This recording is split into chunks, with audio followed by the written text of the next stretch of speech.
Boy, you know, it got so hot on that trail, I thought we were going to bring the cattle here already barbecued.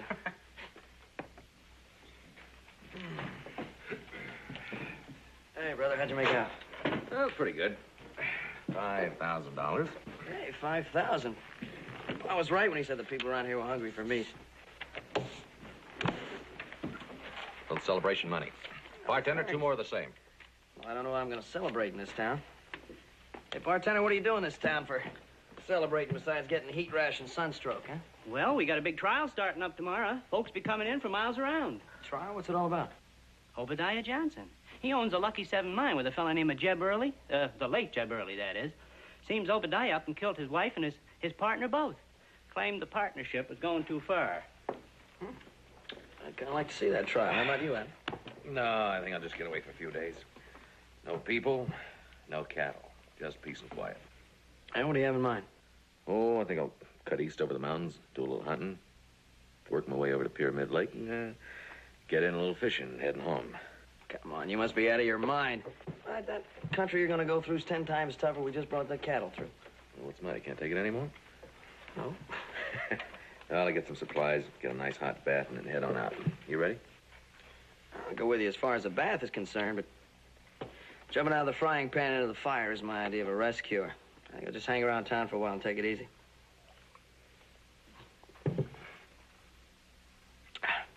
Tell you what I'll do. I'll meet you in 3 days up at Signal Rock. All right. Signal Rock in 3 days. Now let's get that hot bath. All right. Thanks a lot, bartender.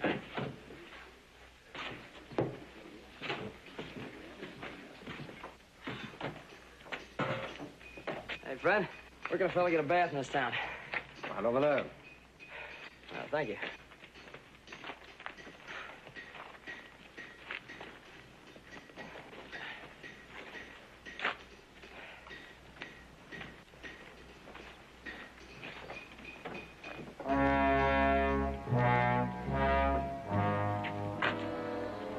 Dark-haired fella. He's carrying $5,000. A live one, huh? But not for long.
Adam, I can't for the life of me figure out why you want to wander around in the wilderness when you can stay here in town for a couple of days and just relax and take it easy.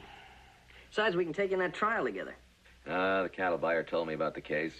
Man confessed. So he'll hang. I don't want to stay around for that. And how can you be so sure he's going to hang? Simple logic. He's guilty. He'll hang. It's the law. Does everything have to be so logical? No, not if you don't want to use your brains. Look, Joe, man's responsible for what he does. If he loses control of himself, he has to be punished for it. That's the way it is. Yeah. Just wonder if you'd feel that way if you were in Obadiah's shoes. Well, I could never be in Obadiah's shoes because nobody could ever drive me to murder. With one exception. Oh, yeah? Who's that? You. What? Doggone you, Adam! I'm gonna... Oh, no, you're not, because I'm leaving. Be at Signal Rock in 3 days, and be on time for a change.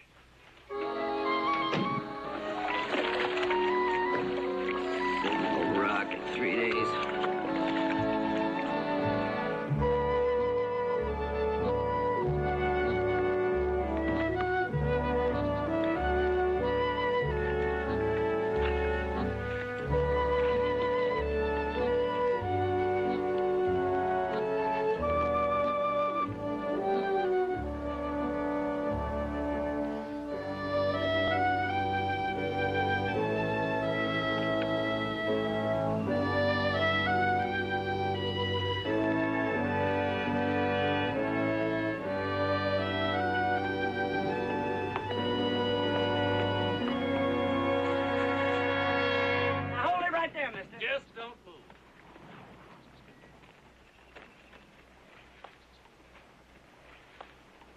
Drop your gun belt. Easy like.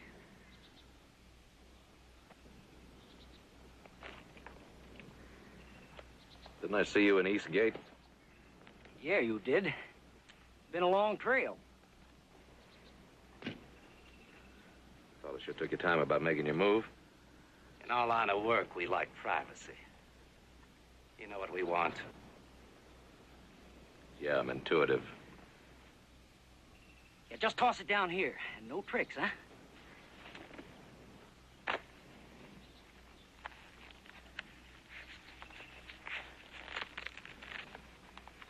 That's it. Now get down off that horse. You got your money. Climb down.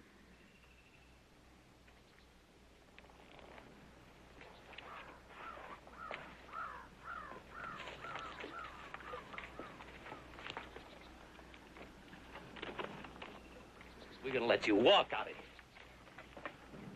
I'll never make it without food and water. Nobody would. Well, now, I feel real sorry for him. Don't you, Frank? Yeah, Jim, I'm all shook up. I don't want your pity. I just want a chance. We're giving you a chance. We ain't killing you. Very funny. Ain't it? Ain't it?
May I help you?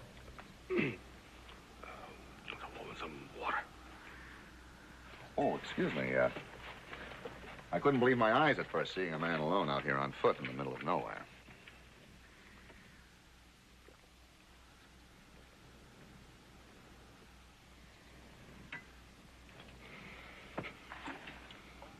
Well, my name is Kane, Peter Kane.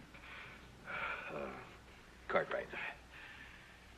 If you don't mind my asking, Mr. Cartwright, just where are you headed? Back. I hope eventually. Back home. Ponderosa. The great Ponderosa. Oh, yes, I've heard of it. As indeed, who hasn't?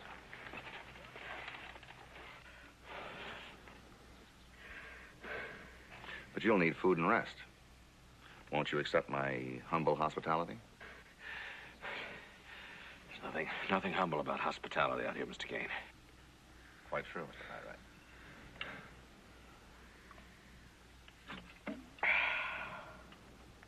Well, how much money did the men take? $5,000, but that's not what rankles me. Oh? $5,000 is a considerable sum of money. But I've been given to understand that the Ponderosa is the equivalent of an ancient empire. Well, that empire, Mr. Kane, represents a lot of plain, hard work. Oh, I'm sure of that. But I'm a man that's used to hard work. Mr. Cartwright, 20 years ago, I came out here from the east to stake my claim. At that time, I sold all my earthly possessions for the total sum of $3,000. Well, don't get me wrong, Mr. Kane. I'm not making light of the $5,000. Oh, I'm sure of that. But you said that something else rankles you. Yeah. Being left out here to die. And I suppose I would have if I hadn't stumbled into you. Well, I'm glad that you did, for your sake. And for mine. It gets lonely out here with only Epicene to talk to. Epicene? That's my mule. Oh, yeah.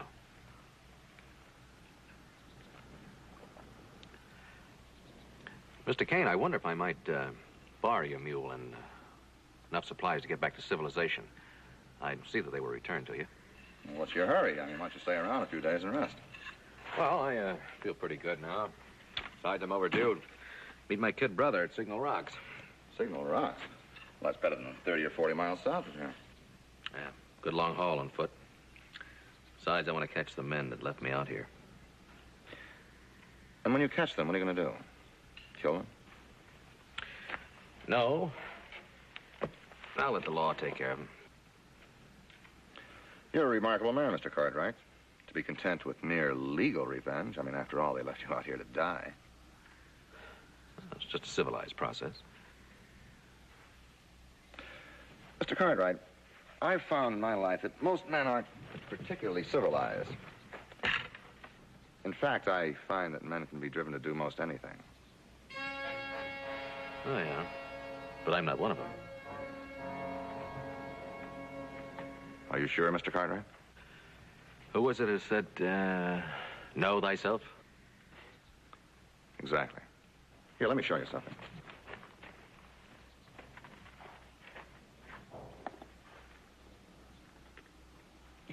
You know what this is? Gold?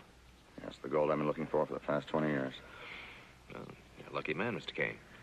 Yes, indeed. So now you understand why I can't let you have my mule, because I'll need her to help me work the claim. Well, I'll only need the mule for a few days. Well, now that I'm so close to the main vein, a few days could seem like an eternity to me. Mr. Cartwright, I'll make you a bargain. Bargain? Yes, if you stay here and help me work the claim for 3 days, I'll let you take the mule and the supplies you need to meet your brother. And the 2 men, they can wait, too. And if everything goes like I hope it will, I might even join you. What do you say, Mr. Cartwright? Well, it's your mule, your food and your water, and you did save my life. It's a deal. Good. It'll be a pleasure to talk to a civilized man for a change. If you'll come with me, I'll show you what progress I've made towards the vein.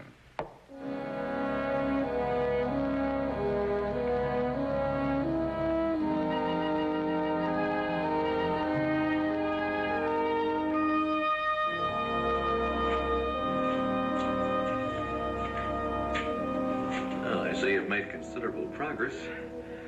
You're going to need a lot more shoring before you get much deeper in there. Oh, I see you know about mining also, Mr. Cartwright. Well, I picked up a little theory in college and a lot more practical experience in Virginia City. Have you ever done any blasting? Well, off and on, but always with respect. Yes. What time's are wasting now? I assume you also have knowledge of the star drill and hammer. Right.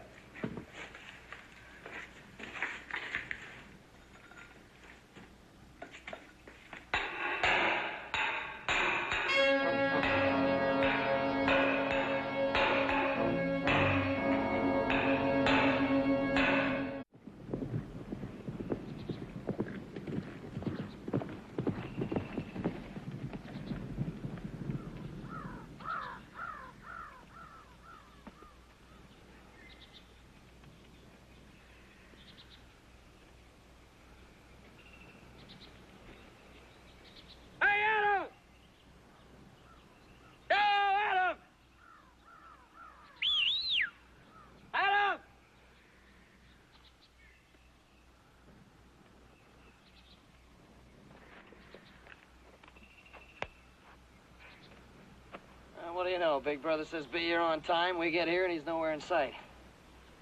Well, Coach East, we're just going to have to make camp and wait a while. he doesn't show up soon, we just might not tell him Obadiah got off with only 5 years.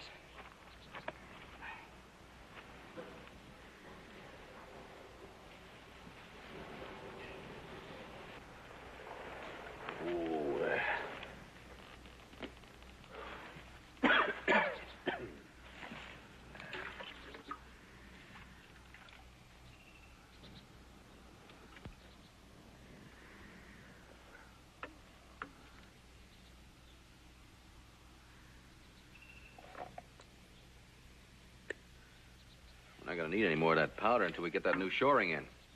We have to hurry, Mr. Cartwright. We only have 2 of our 3 days left. Yeah, but you go putting any more charges in there before we get the shoring in, that whole thing's just going to collapse. Well, I'd like to hit that vein before you leave. Yeah, well, so would I. And it looks to me like that's about the only way you're going to give me any rest. Once more into the breach. Come on.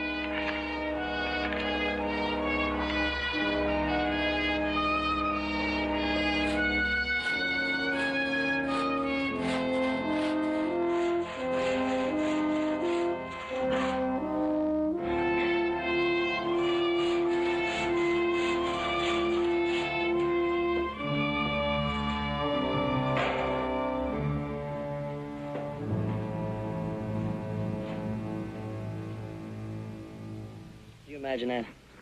Be on time, he says, and here he is already a day late. Well, Cochise, we can either sit around this rock pile or we can start out looking for him. What do you think we ought to do? That's right, you don't talk before you had your morning coffee. There you go. Careful, it's hot, it's hot. All right, that's enough. Let's go. Come on, I think we better start looking for him.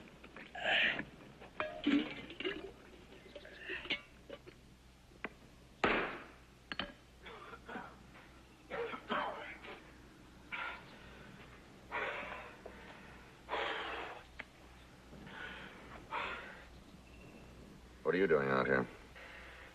Just getting a breath of fresh air before I keel over in that oven. Well, don't take all day about it.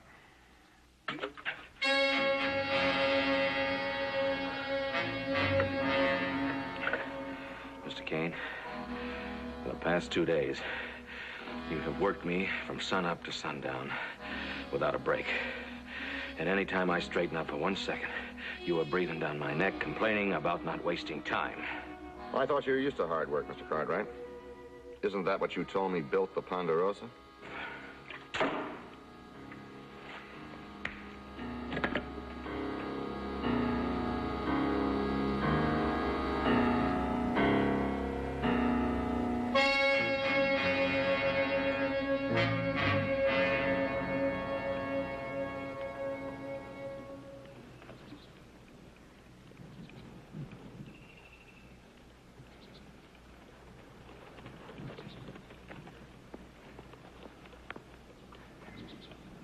Well, it doesn't look too good. That must be in real trouble. Better get to the nearest town. Get some supplies while we can.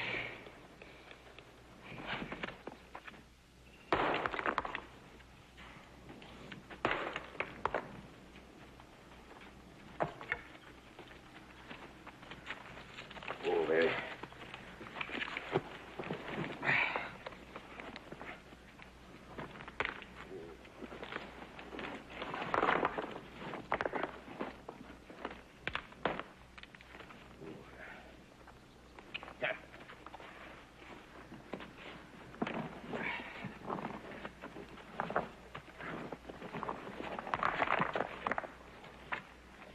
Those sacks are only half full. Well, I don't want to work the animal to death. Since when have you been so concerned about animals, Mr. Cartwright? Look, Mr. Kane, a dead mule isn't going to get your gold or us out of here. Get back to work.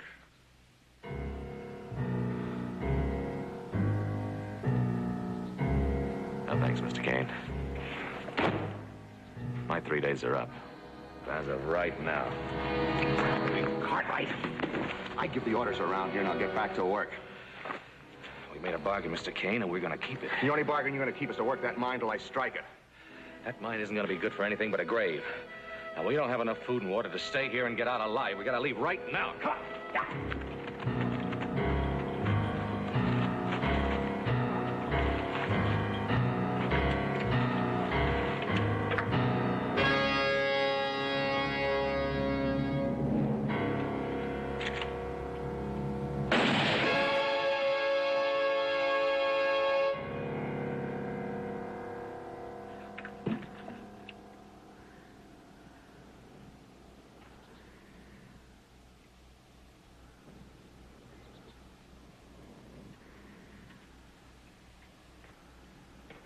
Do you know what you've done? How do we get out of here now? We don't, until I hit that vein. Without the mule? There's you, Mr. Cartwright. Me? Yes, you. And if I refuse to be your pack animal? You won't refuse. No work, no water. I'm giving you a chance to live. And after all, every animal's first instinct is to survive.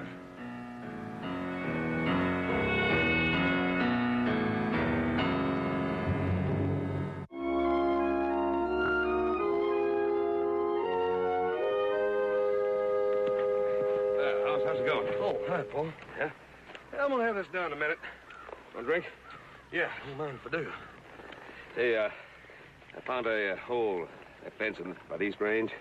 You'd better get to that as soon as you can. Yeah. Paul, when's the rest of the Cartwright family gonna get home? Not that I'm complaining, you understand, but it seems to me like I'm doing the work for all three of us while they're gone. Well, boss, that just shows you how much confidence I got in you. Paul, that's flattery. But I'm afraid that flattery is gonna get at my back before it goes to my head. Well, they ought to be back any day now. Good. I'll see to it they get a load of that flattery when they get here. No, they ain't had it so easy. They're in pretty rough country up there. I'll trade with them. I'll trade.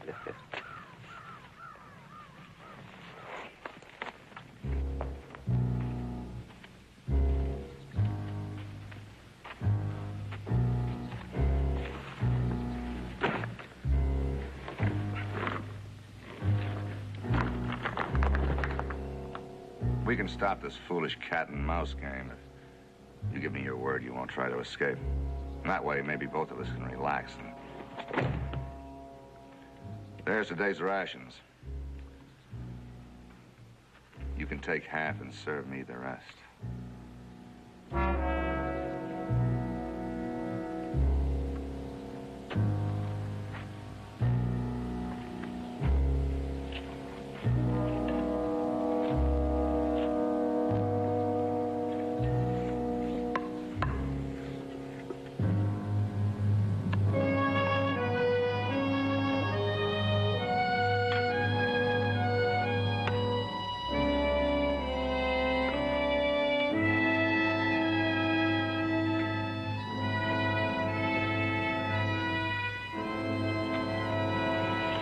Not too close.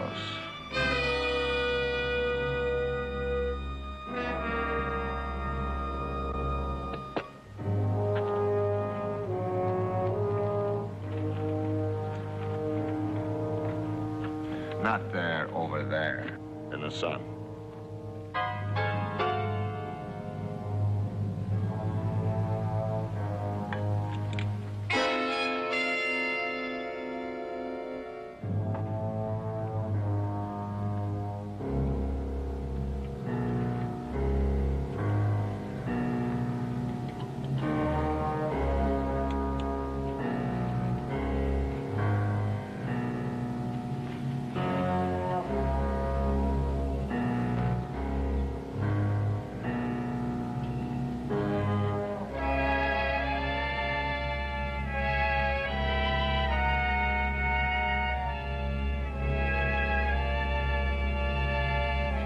Down another notch as a civilized man. Eating with your fingers like an animal. Who's an animal? Don't you judge me. I still have that right. Judge not, lest ye be judged. Get back to work. Time's running out. Go on!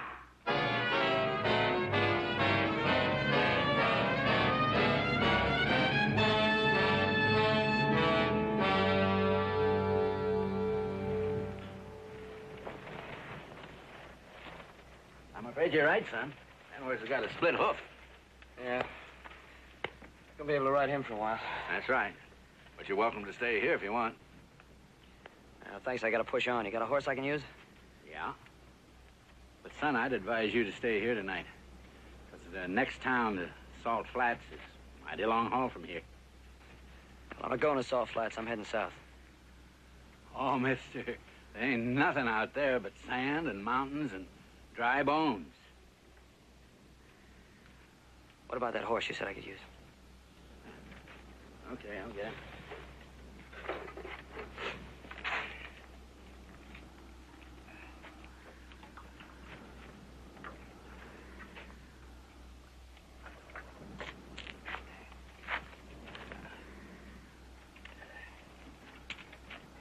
Give me a little rest, Cootie.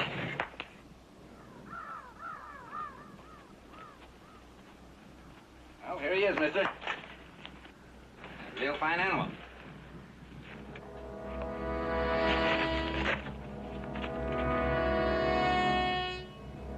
Where'd you get this horse? Why, is something wrong with him? That's my brother's horse. Well, now, look, mister, I don't know anything about your brother. I asked you where you got the horse. I bought him from a couple of fellas. You got a bill of sale? Yeah? Where is it? Back in there. Let's get it. Sure.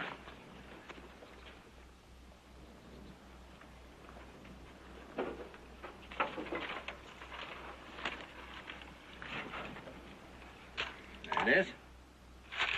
All legal and proper. All right, who's this Jim Gann? Well, a stranger to me. All I know is he wanted to sell a horse. What about the other fella? You know his name? Seem to recollect a gang called him, Frank. Do you have any idea at all where they were headed? Yeah, matter of fact, I do. They mentioned that they were going on to, Salt Flats. Thanks. Looks like I'm going to Salt Flats after all.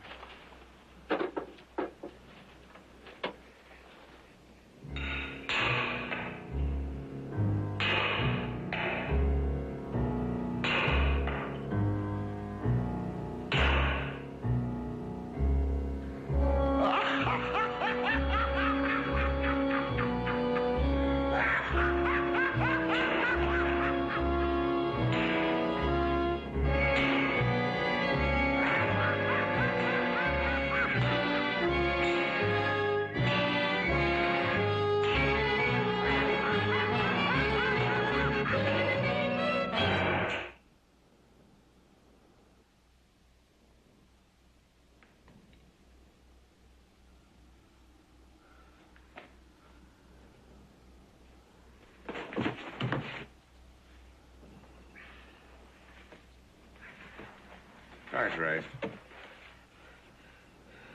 For shirking your duties, I'm cutting your food and water ration in half, as of today.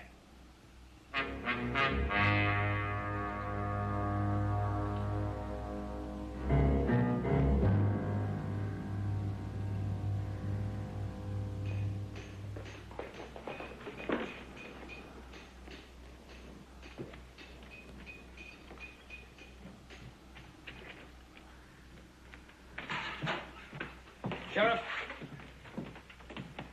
Oh, you gave me kind of a start. I wasn't expecting anybody quite so early this morning. Now, my name's Joe Cartwright. I'm looking for two men. A Jim Gann and a Frank something or other. Frank Preston? That could be. Are they in town? Well, what do you want them for? I think they may have killed my brother. Well, I think you're a little bit late for that. What do you mean? Well, they tried to shoot up the town last night, including some of our good citizens, and as a result, I've got them stretched out in the back room. They're both cold dead. Where's your telegraph office? Oh, just a couple of doors west. Thank you. Mr. Cartwright, anything I can help you with? No. I'm gonna wire my family. Let's try to find my brother.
don't you use the rifle, Cartwright?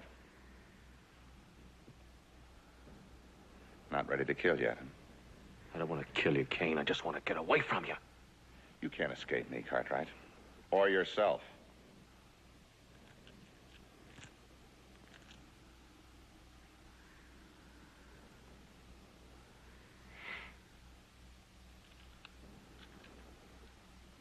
Drop it right there.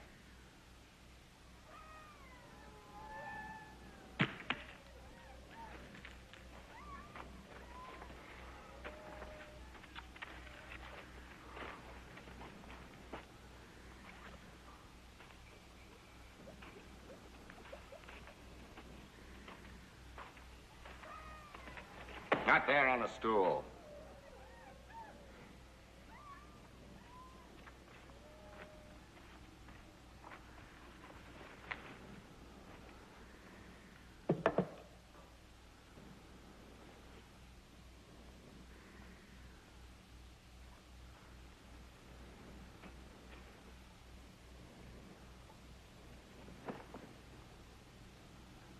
Clever?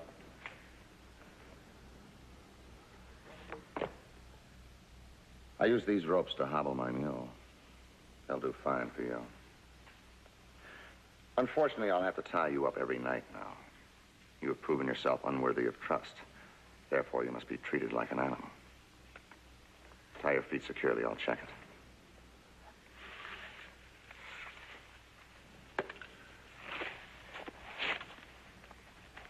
You just kill me and get it over with. I'm not going to kill you, Cartwright. I have other plans. Now put your hands around that post. Who's the animal now, huh? You're pretty good at judging others, aren't you, Cartwright? Well, I claim that same privilege for myself. In spite of your advantages of being a Cartwright, I'm as good a man as you. In fact, I'm going to prove that I'm a better man.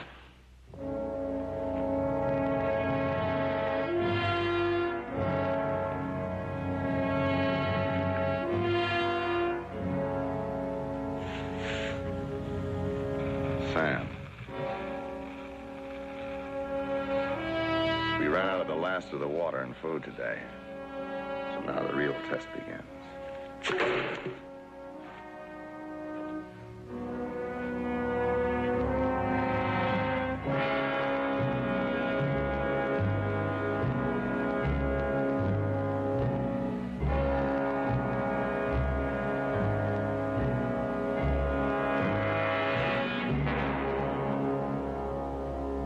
Still so sure of yourself, Mr. Cartwright?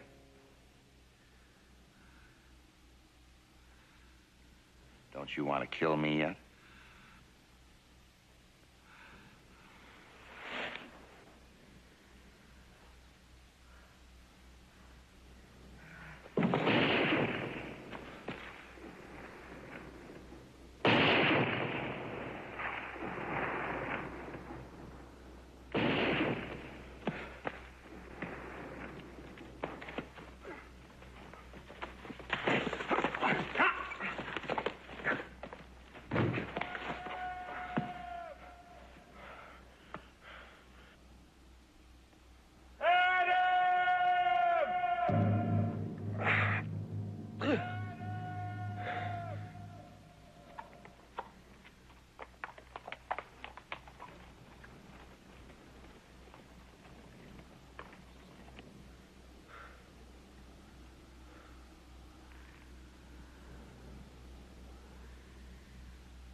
Tracks show 3 horses. 1 man on foot. Tracks Peter out there by the rocks. We'll have to spread out, cover every direction. Oh, you need to get some rest, boy. You ain't had no sleep in 3 days. Not till we find them. Not till we find them. Hoss, you go around by these rocks. Joe, you go in that direction. I'm following this trail. Yes, sir. Move.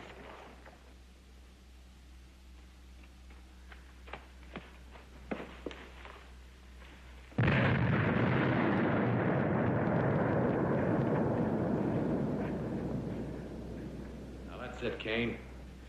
Now let's see what you got in that stinking pit.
Is Kane.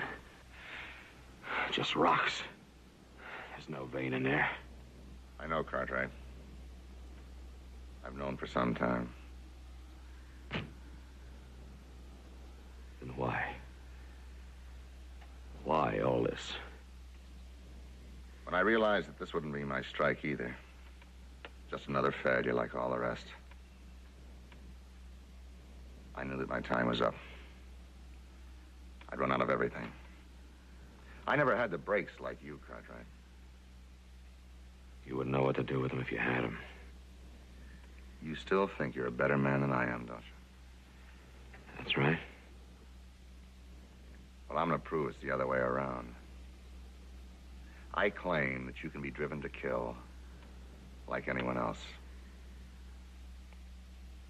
I'm going to give you a fair chance to kill or be killed.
There was food and water all this time, huh? All part of the plan. There's just enough there to get one of us out of here alive. This gun is loaded. Now I'm going to put it between you and me. And we'll both go for it. The count of 5.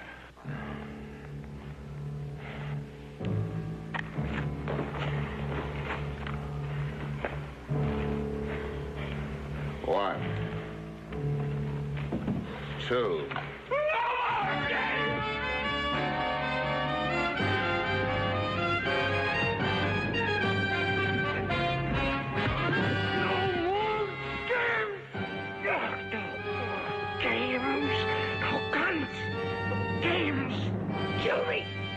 kill me. Either way, I win.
Paul, you can't go on, Paul. You can't do it. We're gonna have to face it, Pa. We're not gonna find Adam. Paul, it's been 2 weeks since you left Eastgate. Yeah, I suppose you're right. All right, let's go on back home.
Adam. There was no goal. There's no more game. Adam! Oh, Paul.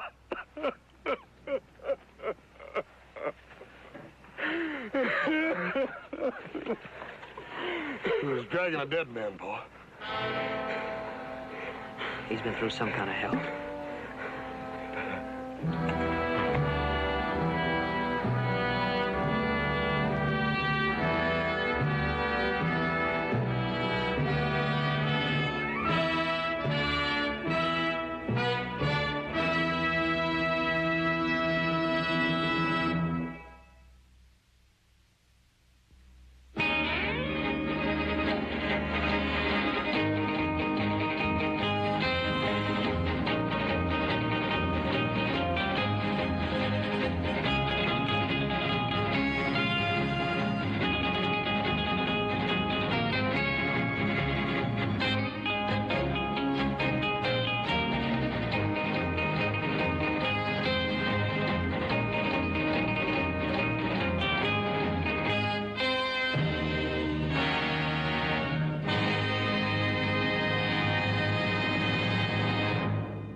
Stop worrying, Pa. They'll be home in time.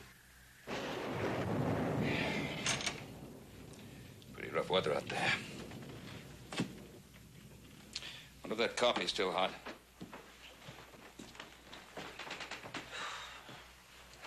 Want some? Yeah, thank you. Singh did a great job with that cake, didn't he? Yeah. Happy birthday, Hoss. You know, I can never picture Hoss being a baby. Well, for your information, young man, he was a fine, strapping boy.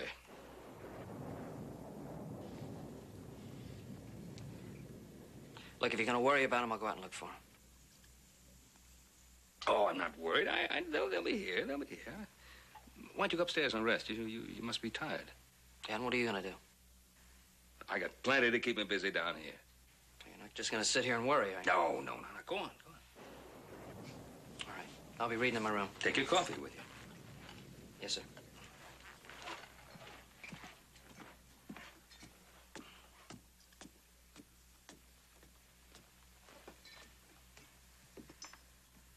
Happy birthday, son. Your son, Inga, my love. So long ago, and so far away.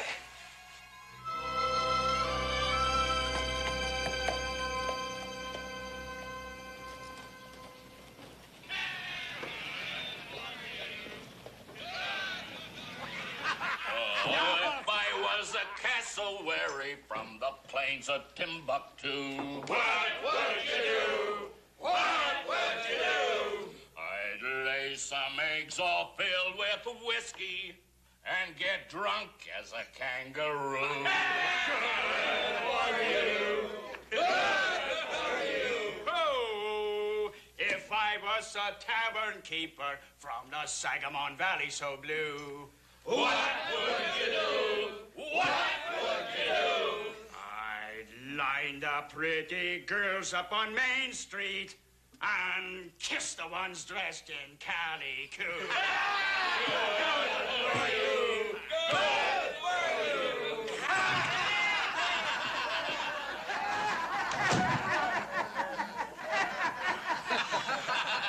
Gunner, you're a hoss. That's what he is, boys. He's a hoss. A horse? You call me a horse? Not a horse, you crazy Swede. A hoss. That's Smoky Mountain for a big man with a right pleasant way. Oh, then that's good, huh? Then I be horse. Hoss. Horse. Horse Borgstrom. Another round of drinks, boys. Anytime a man gets a new name, that calls for another round of drinks. Well, what'll it be, stranger? Whiskey or ale? Nothing. Like some information. Information? What kind of information? I was wondering where I could find some work. I'm afraid you've come to the wrong place, friend. It's been a bad year. Lots of these local boys looking for work. Do any kind of job. I got a sick boy out there. Now, you might try that sawmill at the edge of town, but I'm afraid you won't have much luck. Well, I'll try there. Thanks. Hey, you.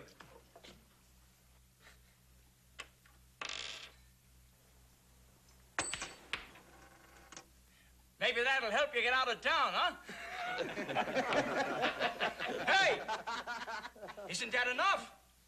Or would 10 cents make you move faster, huh? Gunner, you're a bad judge of men. You're too extravagant. You can tell by just looking at him that he's only worth a nickel. No. Today I feel generous. Here's a dime, mister.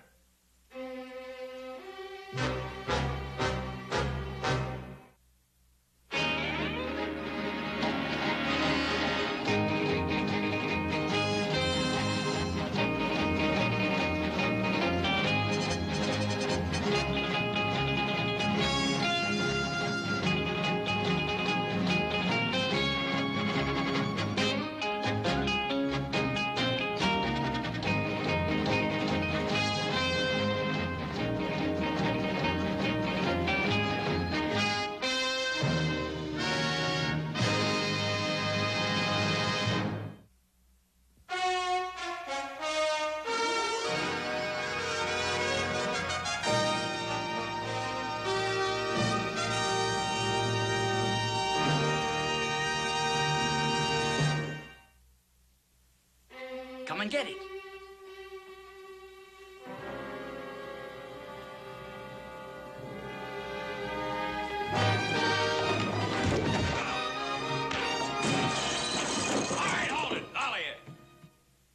Gunner, you and the rest quiet down or I'll throw you out myself. You. Come here.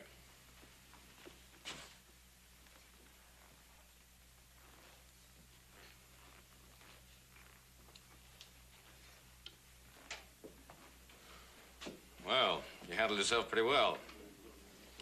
I'd have cracked their heads together myself. I could use a man like you around here.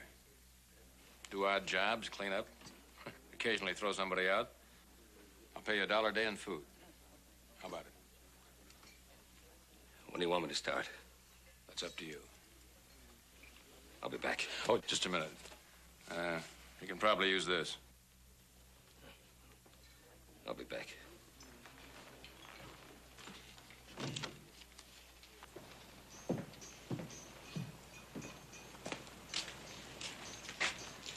How you feeling now, Adam?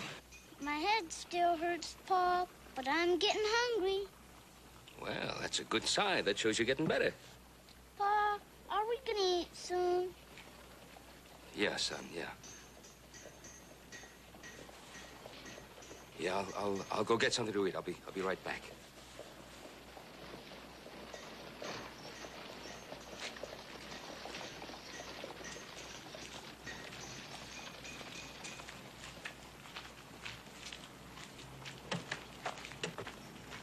Thank you, Mrs. Nielsen.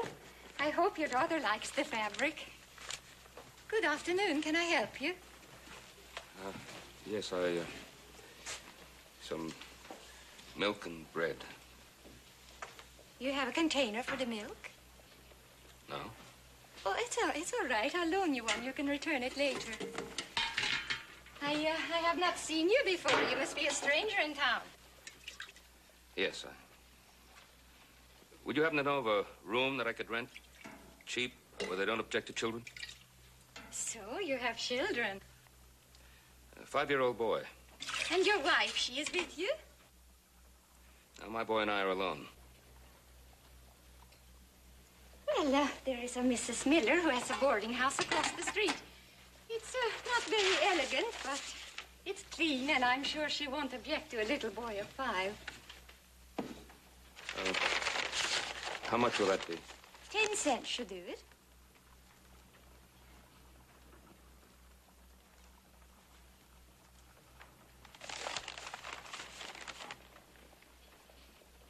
Would you have anything for a fever? Oh, you are not feeling well. Oh, it's not for me. Pa! Adam, I told you to stay in the wagon. Now, come along. Pa, I'm not feeling so well. My goodness, child, your head feels warm. Open your mouth. Let me see your throat. Oh, it is not bad. Just a little on the pink side. It's a thing of the throat children get. Oh, wait a minute. I have something for that. What is it? It's salt pork and onions. Don't laugh. It's an old Swedish remedy. I'm sure it will help. When you get to the boarding house, ask Mrs. Miller to heat it. Well, how much will this be? Nothing. It's for the boy. Well, I don't need charity. I'm not offering you charity. I'm offering you medicine for your boy, because I happen to like children.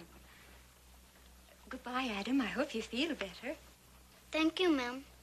Come on, Adam.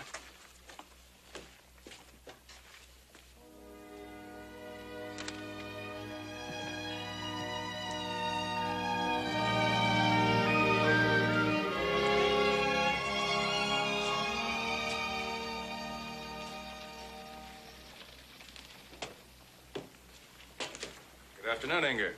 How's business? Business is fine, thank you, Mr. McWhorter. Oh, is it? I thought it was a little slow. Town's not doing so well these days.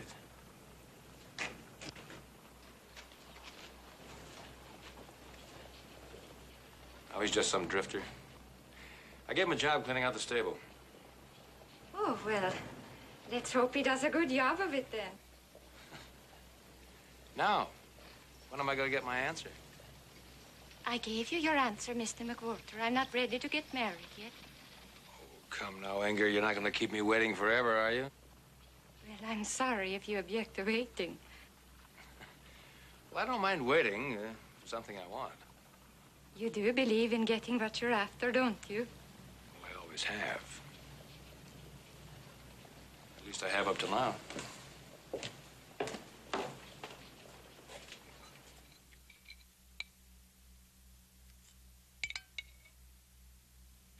I'd also be very grateful if you heated this up for him.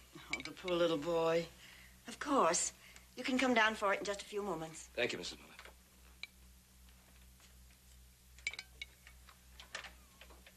Well, my goodness. You certainly didn't waste any time finishing that up. I sure wish there'd been some jam with the bread. Yeah, well, it filled up the cavity, and tomorrow we'll have some real food, huh? Sure, Pa. Pa? Yes, son. Pa, did you have anything to eat? Oh, I'll have something to eat later. I'll go down and wait for that medicine. I wouldn't like that medicine much, but that lady who gave it to us, she was nice, wasn't she? Yeah, she was real nice.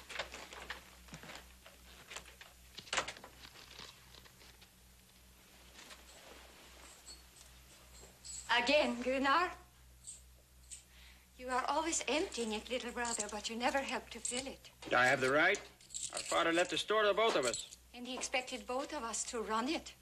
Not one of us to waste his time and money in McWhorter's tavern. Don't tell me what to do.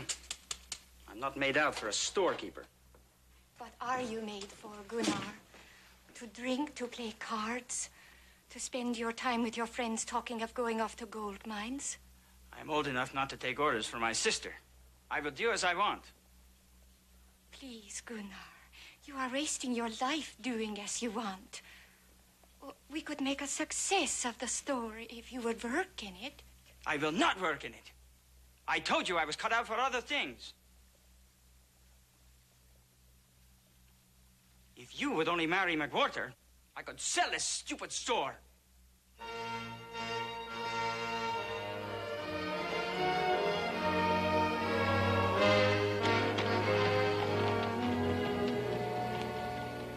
The ground is rich with gold in Canada. But I've been hearing such tales it makes my very skin crawl and my hands itch for the feel of it. But you need money for gear, for grub. Boys and I sold everything that we had to McWhorter. We got all the money we need. Me, I don't have any money. But you have a store. Sell it, man, sell it. McWhorter will buy it. It belongs half to my sister. But it's all in your name, isn't it? Yeah, it's all in my name. Then that makes it yours. Canada's no place for the soft-hearted, Gunner. You boys talking about Canada again, as usual? Not just talking about it, McWhorter. We'll all soon be on our way. All but you, eh, Gunner? What about my offer? That'll get you there and beyond. You know why I can't sell you the store? Why not? Aren't you man enough to handle your sister? I'm man enough, I'll see it, and you know it. It's Inger. She's as stubborn as my father was. All she needs is a husband. Wouldn't you like to tame her, McWhorter?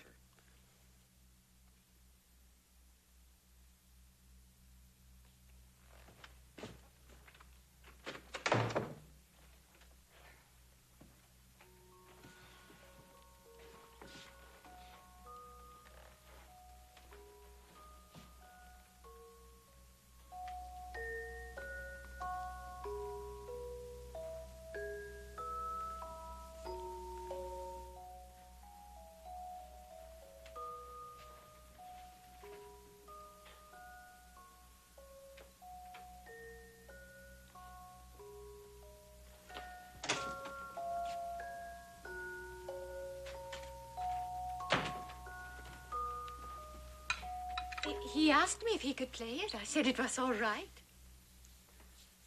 What are you doing here? Well, I'm giving your son his medicine. I knew you'd be busy. I can take care of my son. Oh, Well, I'm sure you can, but not while you're working all day. Miss Borgstrom, I had to accept your medicine. That doesn't mean I can't run my own affairs. What, Mr. Cartwright, why are you so against anyone helping you?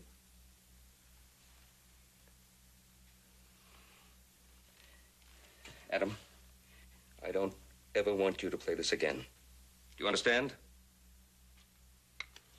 He told me about the music box. Did it belong to his mother? Yes, it did. He's better. His throat is better. His fever seems less. But I think he should continue with the medicine. Yeah, I was going to come by the store as soon as I cleaned up a bit. I don't mean to be ungrateful. It's just... You know, without that dirty beard, your face looks quite nice. In fact, if you wore a smile on it, sometimes it might be quite an attractive face. You know, I think you could use a good meal yourself, Mr. Cartwright. As soon as Adam is asleep, come to my house for dinner. It's right next to the store.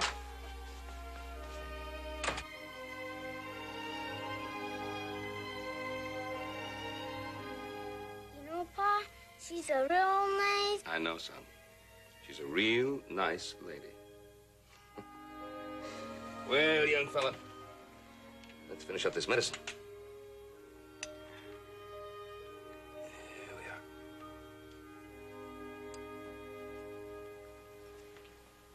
The food is not much. Oh, it's been very good. The winter has been hard all through Illinois. Not as hard as those farmers when it comes to paying their bills. They will pay their bills, Gunnar. They are honest people. Honest people who want everything on credit. Please, Gunnar, we have a guest. Oh, this looks wonderful. And I do thank you for your hospitality. Have you been a long time on the road? Yes. Yes, we haven't come too far in the amount of time it's taken. 4 years to get from New England to Illinois. 4 years? But surely it should not take so long. Well, we weren't on the move all the time. We made quite a few stops. Have to have funds to keep going. Yeah. Man can go nowhere without money. You say you came from New England. What did you do there? I was a seaman most of my life. I wound up a first mate. When I got married, I opened up a ship's chandler's shop, outfitting ships.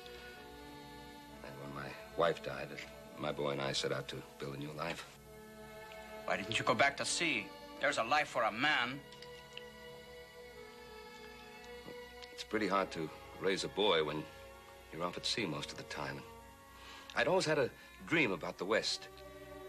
It's a new country, it's big. I wanted to be part of it. To build, to grow things. Yeah. It was just like my father. He had a dream of a new land, too. Where did it get him? A dirty store on a prairie crossroad. He worked till the sweat poured off him, and all he had when he died was, that store. But his dream of a new land, at least he never gave that up. What do I care about a storekeeper's dream? That is your sin, Gunnar. It is a sin to not care. Don't tell me what's a sin. Don't preach to me all the time. I'm sick of listening to you.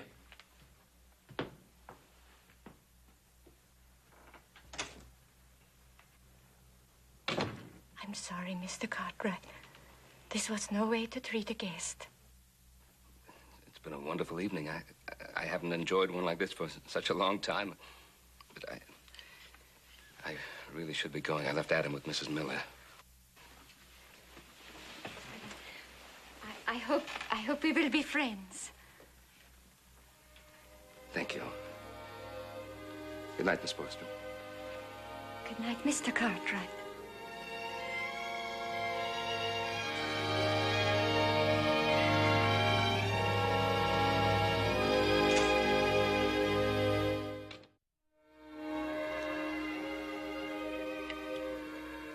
The fox grapes are sweet. Everything around here is sweet. The air, the water, company. You have a big spot of purple on your chin. All right.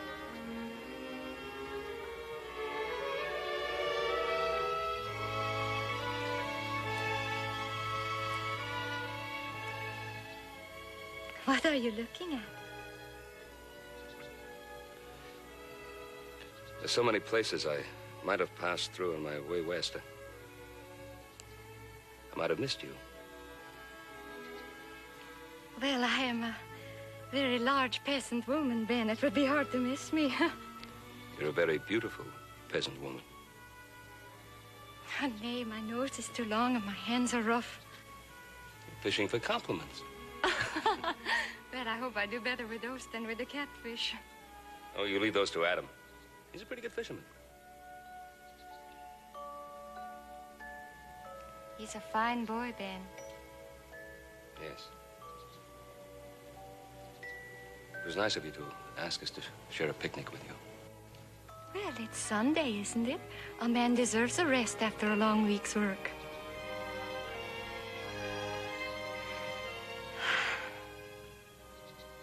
We have a river in Sweden like the Sangamon. Cold from the snows on the mountains. When we were children, my brother Gunnar and I used to run along the banks picking strawberries, eating them until we were sick. You have a head full of happy memories, haven't you? And you? Some good, some bad. You loved your wife very much, didn't you? Yes, I loved her very much. Hanger! Hanger! Oh, here you are. I've been looking all around for you. Why, is there anything wrong? Get back to town right away. But it is Sunday. The store is closed. Mr. McWhorter came around in his new carriage asking for you. I did not tell Mr. McWhorter I would go riding with him. No. But you go off on a picnic with a penniless drifter. Gunnar! Gunnar, wait a minute. You stay out of this. I'm trying to tell you there's nothing to be angry about. I tell you something. You stay away from my sister. Gunnar, you are my brother, not my father. You be quiet. I do what is best for you. You do not run my life. You get back to town.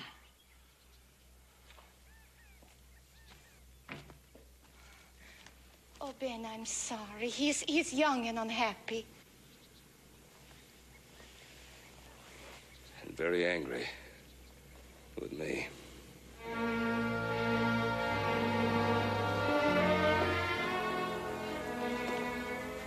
Hello, Gunnar. Did you tell your sister I was looking for her yesterday? Yeah, I tell her. Well, come on, man. Tell me. What'd you say? My sister's a stubborn woman, Mr. McWhorter. You're the man in the house, aren't you? Since your father's gone, it's your job to see that things go right by your sister. Yeah, and I want them to go right for her. It's our father's wish that I watch out for her. Watch out for her. How, by seeing her waste away in that store across the street? Mr. McWhorter, if I sell you the store and Inger still doesn't marry you, what happens to her then? Would not marry me? Well, I've got everything in the world to give her. The richest man in the county. I can help you, too. Me? I don't need help. Oh, it takes money to go to the gold fields, Gunnar. Lots of it. Now, I could help a brother-in-law. Give him all the money he needs. So you tell her, Gunnar. Tell her how good I'd be for the both of you.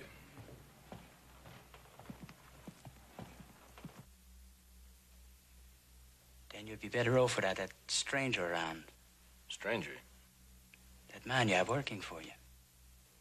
My sister went on a picnic with him yesterday. With Cartwright? She's seeing him, and I think she likes him.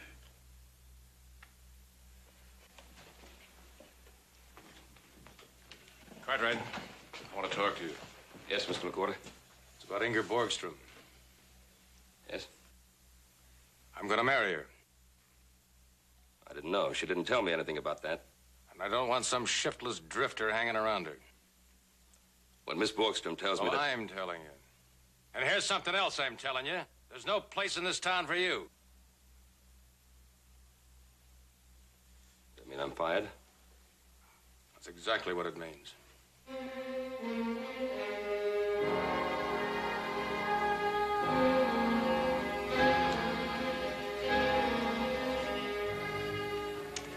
Here, Drifter. Maybe you're not too proud to take that now, huh?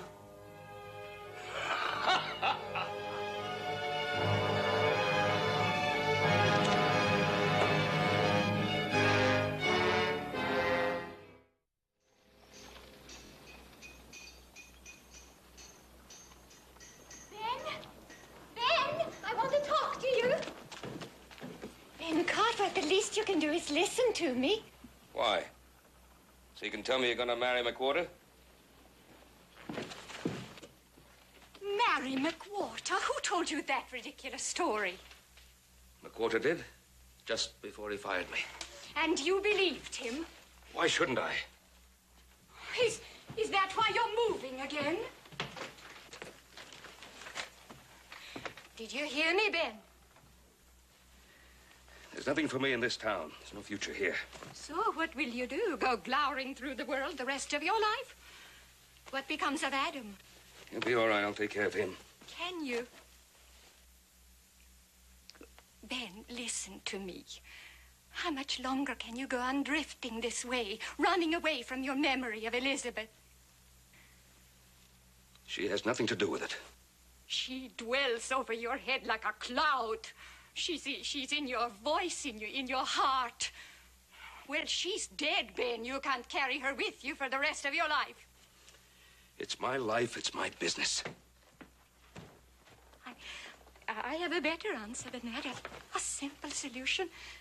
You could come to work for me in the store. If your stubborn pride would let you. I don't need your help. I don't need any woman's help. I'm man enough to stand on my own 2 feet. I'll tell you what I think, Ben Cartwright. I think you left your manhood behind with your dead wife.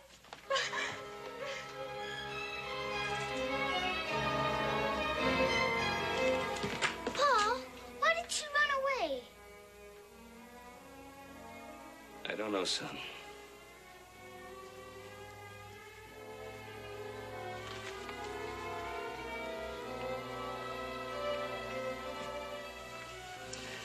No, I do know.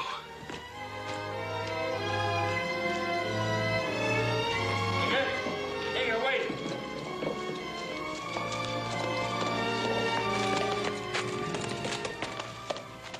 Inga, I'd like to talk to you. Talk? What good will talking do? Inga, I want to do as you suggest. I'll work in the store. Oh, Ben, that's wonderful. Inga, I'm not a rich man. I have a young son. But I do have a dream, a big dream. When I could ask you to share it with me. Ask me, Ben, ask me.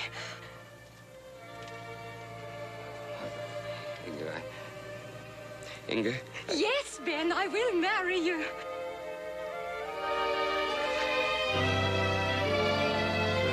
Ben, what will people say? What will they think? Well, people will say that Miss Inga Borgstrom is going to marry Mr. Benjamin Cartwright.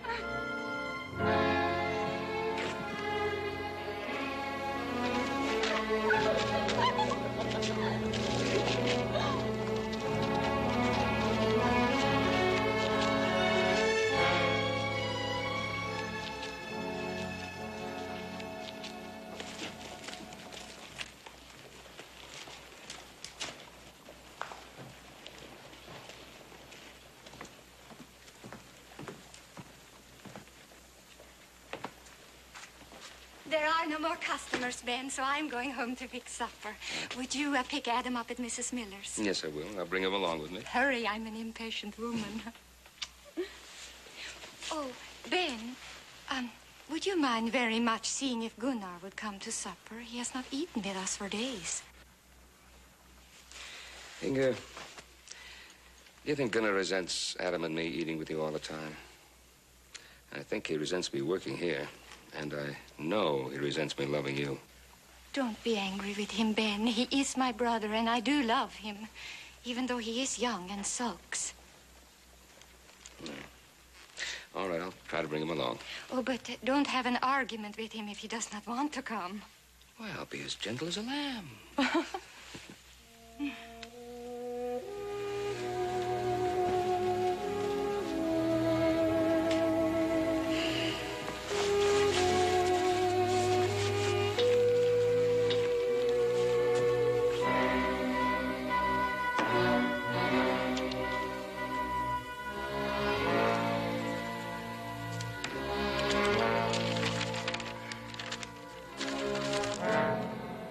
Thanks, Gunnar. You won't regret this.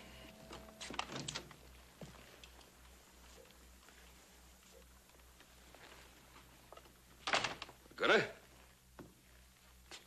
Say, you look like you could use a good meal. Why don't you come along home with me? I'm not going home. Stay away from me, drifter. Well, your sister's kind of worried about you.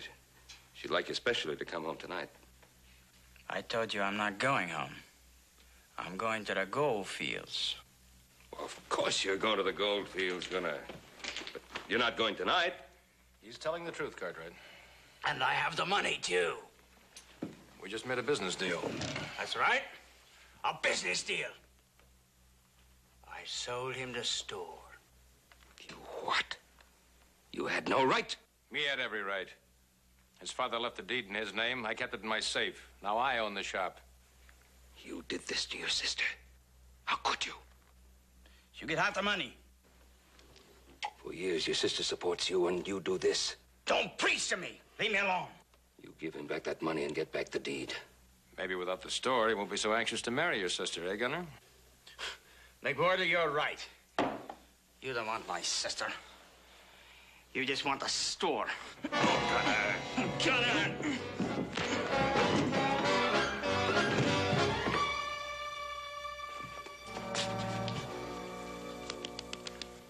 The boy's had too much to drink. I better take him home. Not in that condition. You go ahead. I'll take care of him. Maybe you're right.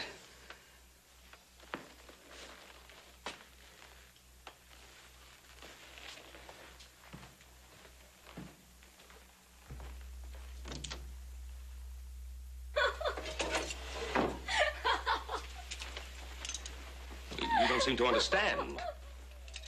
I said Gunnar sold the store. Well, how can you find that funny? Oh, Ben, don't you see, in a way it is. Ever since we decided to get married, I have been trying to get up the courage to do as Gunnar wanted and sell the store. Ben, now we can go west. We can find that dream of yours. We can build what you always wanted. But you mustn't do this for me. How could I build anything on your sacrifice? Sacrifice? To have found a purpose, a place in life with you. You're so... Inga, I know how you feel about Gunnar, though. Ben, I love you. You are my life now. It is time for Gunnar to make his own way. Oh, don't you see, my love? This is the way it should be.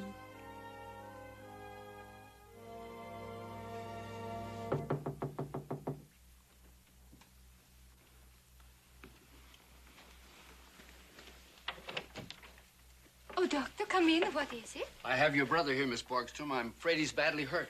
Bring him in the bedroom quickly.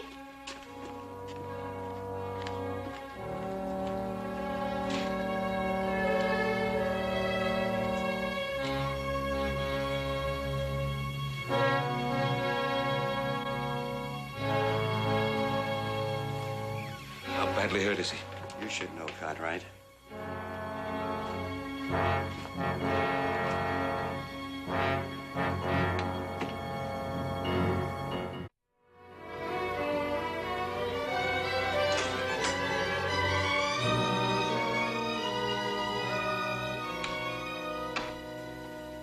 will you be back, Doctor? When I finish my rounds.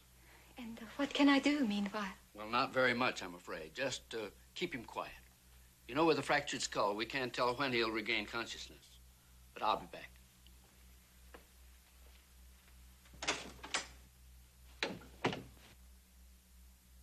Ben, how could you?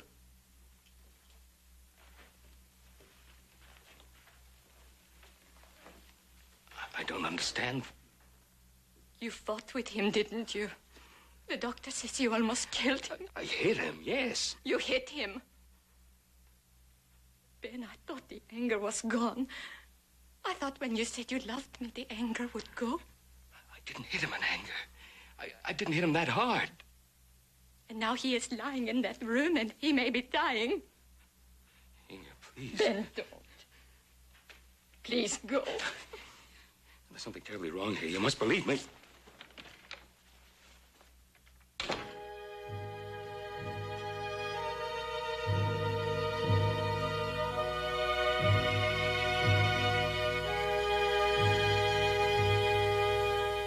Adam, you lie down for a little while. And stay here with Miss Inga. Pa, what happened to Uncle Gunnar? I don't know, son. But I'm going to find out.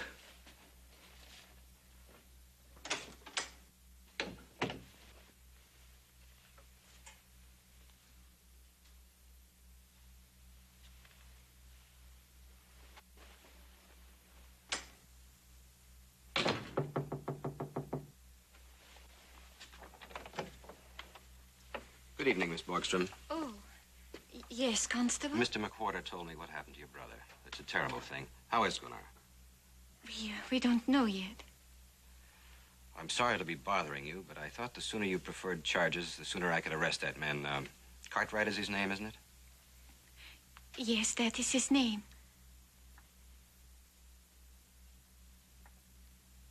But there will be no charges. No charges? If your brother dies, this man Cartwright is a murderer. And if Gunnar recovers, he should be punished anyway. I say there will be no charges. Ma'am, you're making a mistake. This Cartwright fellow should be in jail. Good night, Constable.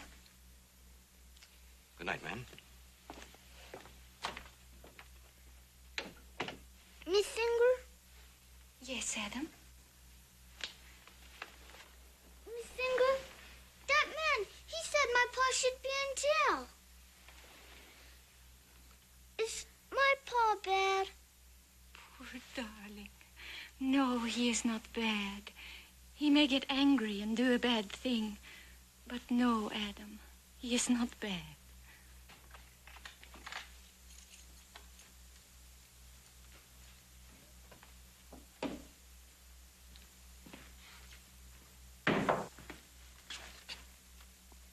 Water?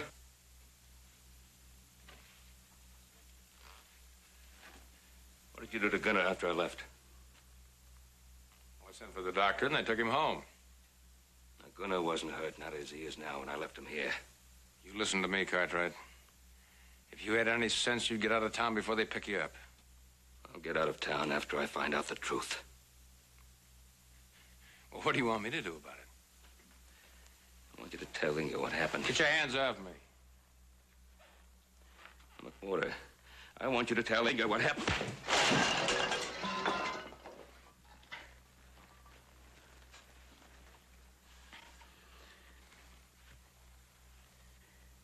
There's no need for any fighting. All I want is the truth. And I want you to tell him.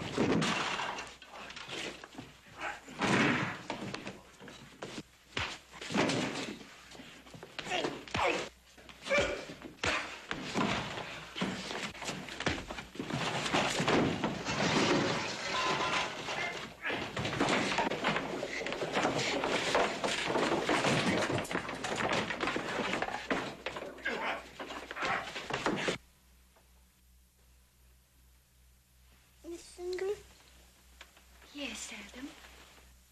my pa coming to get me? Yes, Adam, he will. Do you love my pa? Yes, Adam, I do. Then why did you send him away? Oh, Adam, it's something I just can't explain. Go to sleep now. Hmm?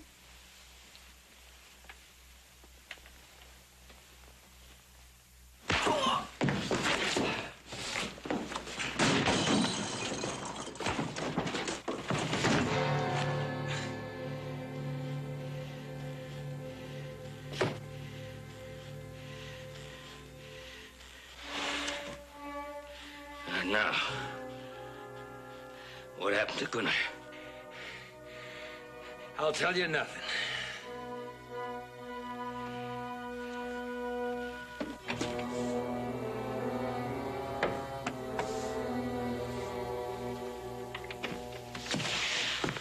Ben! How's Gunnar? I think he's going to be all right. Gotta see him. Gotta talk to him. But the doctor said... Gunnar.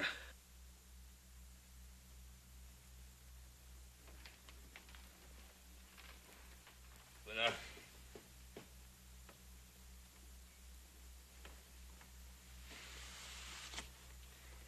I thought he could tell me the truth. The truth? But you said you hit him. Yes. Yes, I hit him. In a moment of anger, I lashed out at him, and I'm sorry for it. But you believe that I could do something like this to him? What else can I believe? I thought once you could believe in me, my love for you.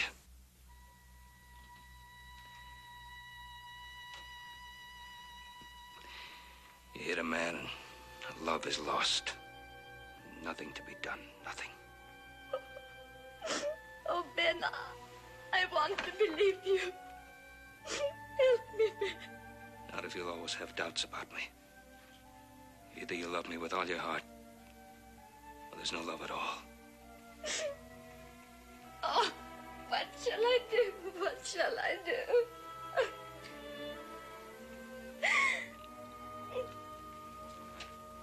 Ben? Here. Ben did not do this to me.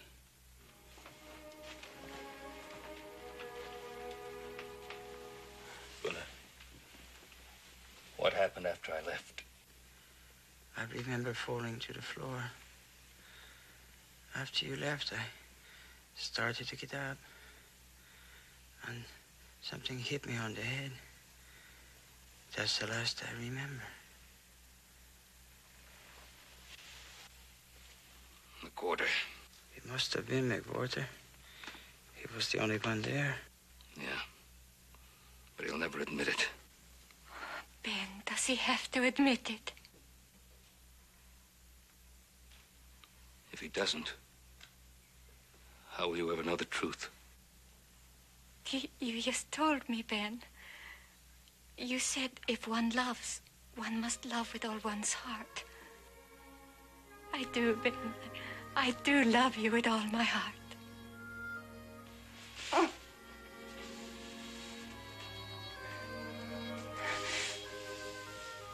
Gunnar, Ben and I would like to be married soon. Do we have your blessing? I gave the bride away, yeah?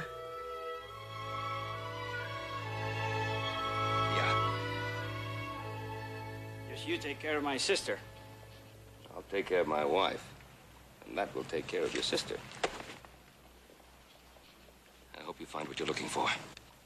Maybe, maybe not. But at least I will have tried. As you, Inge, take with you my love and grateful heart. Goodbye, Gunnar. You will be always in my thoughts and prayers. I hope you find your land, Ben, and raise fine sons. My friends once called me horse, which means a good man with friendly ways. You are that too, Ben. When you and Inger have a son, I hope his friends call him Horse, too.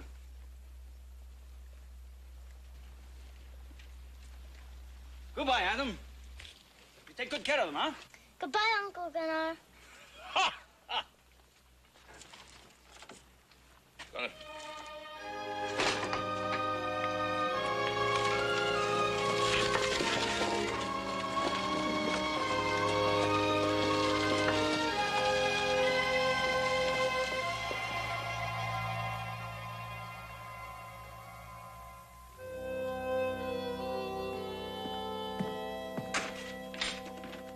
Hey, Paul! Wake up, Paul. Made it just in time. Oh, what happened? Oh, old horse turned to flip with me, ain't nothing. Oh, you're not hurt bad enough. No, just stowed up a little bit, ain't serious. Oh, good. Hey. Where's Adam? He's out there in the barn putting up the horses.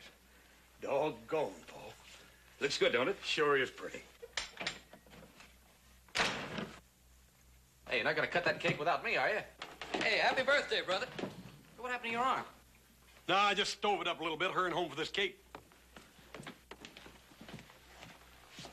There's nothing wrong with the other hand. Go on, cut the cake. We've been waiting all night. Wait till I light the candles. Guess you did have a long night, huh, Paul? I had plenty to think about. So did I. Had a whole lot to think about, didn't I? How good that cake was going to be when I got here. But it was worth waiting for. Yeah. It was worth waiting for. I'll make a wish. Yeah.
What's going on here?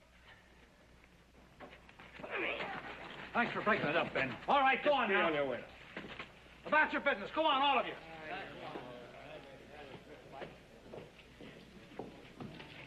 Clem, what's going on here? What's happening? This town's being split down the middle. That's what's happening. The Mans and them Clarks won't stop until they kill each other. I'm glad you're in town. The judge wants to see you. Huh? Come in.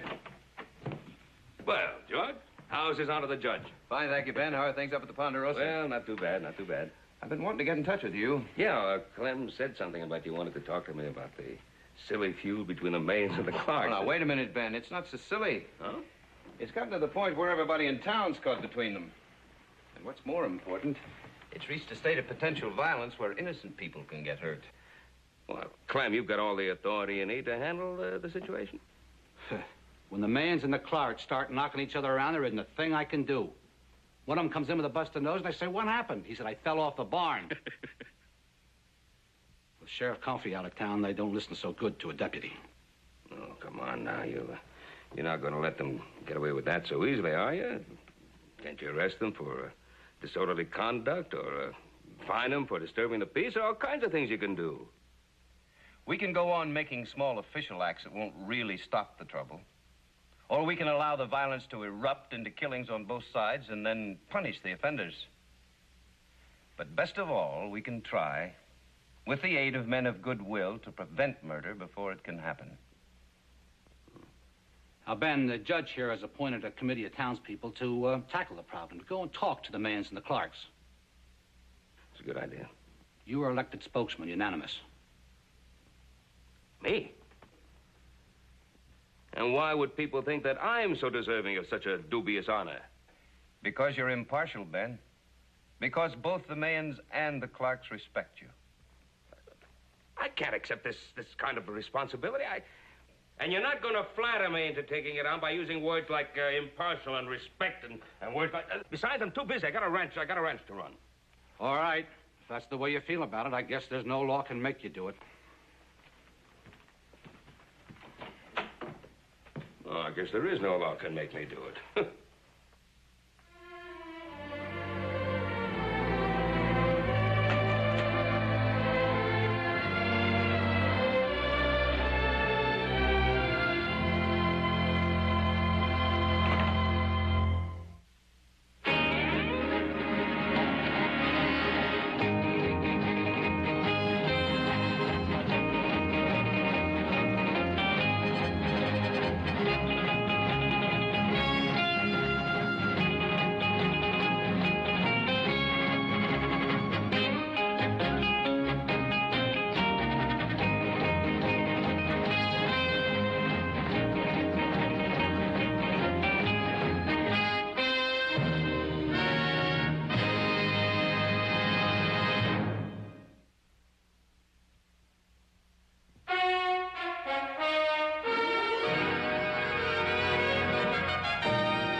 When old Howie Clark took the first shot of that whiskey and he found out it was pure vinegar, it like it brought the whole bar down.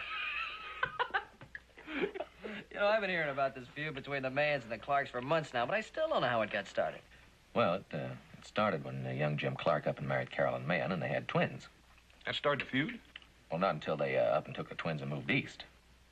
And well, I still don't understand. Well, the reason they moved east was each family was so jealous of the twins that Jim and Carolyn were caught right in the middle, so they just up and left. And both families kept blaming each other for running them off, right? Well, with that for a start, they've been fighting over every other thing they could think of ever since.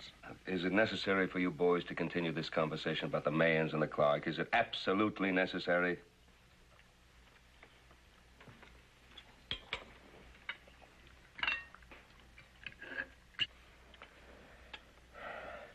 Gee, you know, the other day I was down by Salt Creek, see how that new dam was holding up, and, well, that stream down there is nothing but a mud bank now, and, you know, it took me 5 minutes to get my horse to cross it. But he's a smart horse. Once he realized the barn was on the other side, he just finally made up his mind that he had to go through with it, so he stepped right in and went right across without a slip.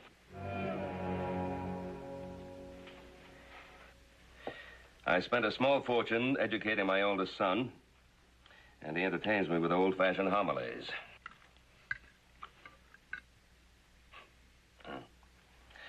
No, I guess you're right, though, Adam. I suppose I'll have to step in, whether I want to or not.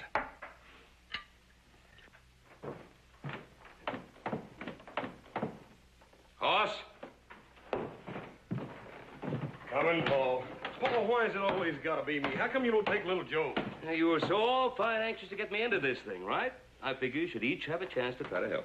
How are we going to help without guns? Get over there at the man's and get in trouble. Now, look, if you're trying to be a peacemaker in the feud, you can't go around carrying a gun, can you? Oh, what are your plans? You figuring on influencing them with words? No, but coming Sunday's Palm Sunday. Well, I thought it'd be kind of nice if we had a welcome party for the new minister. You know, everybody bring some food, and we'd have a real get-acquainted party. You mean with the Mayans and the Clarks both there? Well, of course. That's just the point, don't you see? I figure they're not going to be doing any fighting right there in front of the church. And that'll give the new minister a chance to get to work on them right away. Yeah. I'll bet he'll appreciate your efforts, too, Paul. Go on, let's go.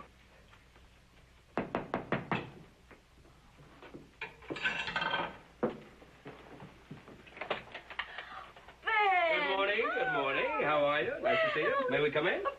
Pleasure to see you. Thank you. And you too, Hod. Thank you, Miss Mary. Well, sit down. Just baked a fresh pie, and I can fetch coffee in a minute. Oh, well, that's wonderful. That fresh pie really smells good. Horse, you going to sample that? Dang, I reckon I am. It looks good. Tom around? No, he's out on the range checking fences. A little trouble in town yesterday, and we never know what them Clarks may be up to. Yeah. This trouble between you and the Clarks, that's been going on quite a while now. It's going on for quite a while longer. Caroline was the only child Tom and I had, and the Clarks drove her and her babies away. Oh, well, now, do you think that this quarreling is going to make the loss any the less painful?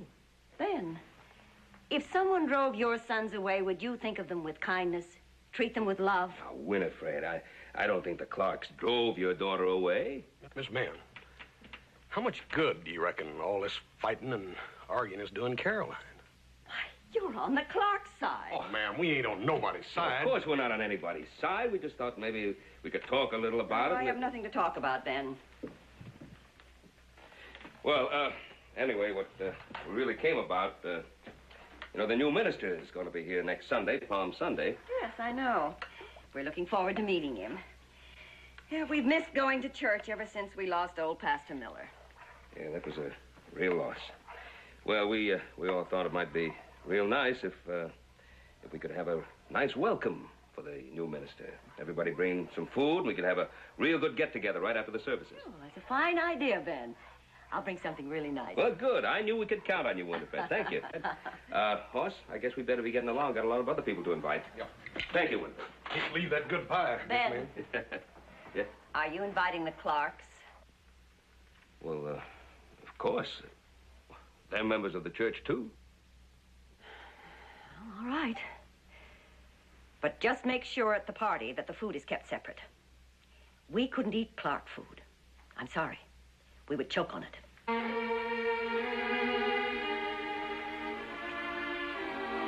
Later.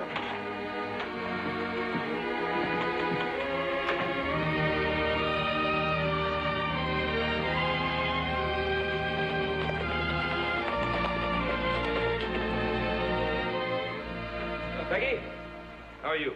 How are you, Mr. Cartwright? Just fine. Hello, little Joe. How are you, Peggy? Declare you get prettier every time I see you. Yeah, you sure do. By golly, I hadn't realized how grown up you'd become. Well, I'm grown up, all right. Fact is, I should be hanging out my own kids' wash instead of my brothers and sisters. Peggy, a girl as pretty as you must have a lot of young men buzzing around. Well, the trouble is, the nicest ones all seem to be related to, you know who. Oh, your mom and pa around? Well, Pa's out on the ranch somewhere, and Mom went to town for supplies. Oh. Well, I'll tell you why we came by. You know, next Sunday, Palm Sunday. Well, that's when the new minister arrives. And we thought it'd be kind of nice if we had a welcome party for him after the sermon. You know, everybody bring some food and we have a good old get-together. Well, that's a wonderful idea, Mr. Cartwright. I'll be glad to tell him. Good. Is everybody coming? Yeah, everybody's going to be there. Even the men's. Oh, shh, don't use that name around here. Stampede's a stock. Well, I'm sure glad somebody around here's got a sense of humor about this silly feud. Well, don't judge the Clarks by me, Mr. Cartwright. Believe me, no one else takes it lightly. Must be pretty tough on you being caught in the middle of a feud like this. Well, it's worse than that, little Joe. Never knowing when one of your family is going to kill or be killed. I sure hope that new minister can do something about it. Yeah, I sure hope he can. Well, Peggy, you give your folks our regards and the message, and we'll see you next Sunday. I'll be there. It's the only time I get to see any of those good-looking Mayan men. Bye. See you Sunday, Peggy. Bye.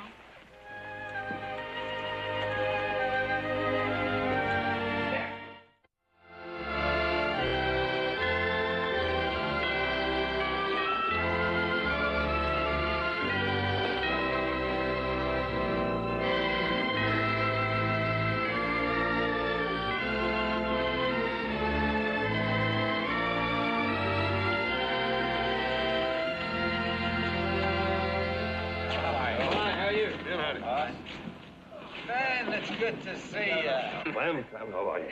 Judge. Hello, Ben. You had us worried. We thought you were going to be late. Well, as a matter of fact, Hop Sing is away on a visit. It took the boys and me a little longer to prepare the food without his help. Well, you hurry up and get here, the more I smell that food, the more hollow I feel. Hollow? After you've been dipping into those beans and pork all the way in from the ranch? Yeah, well, I'm afraid our beans and pork are going to look kind of puny up against all those fancy dishes. I'm getting kind of hungry. I think I'm a little too nervous to eat. Oh, here come the mans.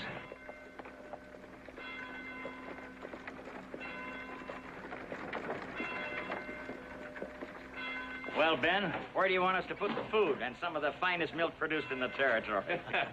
Well, that's mighty nice of you, Tom. It's sure we all appreciate your generosity. Tom, why don't you and the boys take your gun belts off? And... Well, we don't hardly go anywhere without them these days. None of us is wearing a gun, of course, except Clem here. I can see that. But you don't expect us to ride these roads unarmed, do you? Why, we could be bushwhacked by the Clarks from any tree or rock. We don't need no rock to shoot at the millions when we want to. Tom, now. Just,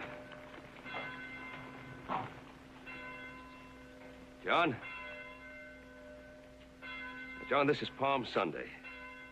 Palm Sunday. Just keep things peaceful. Ain't no Sunday peaceful with the millions around.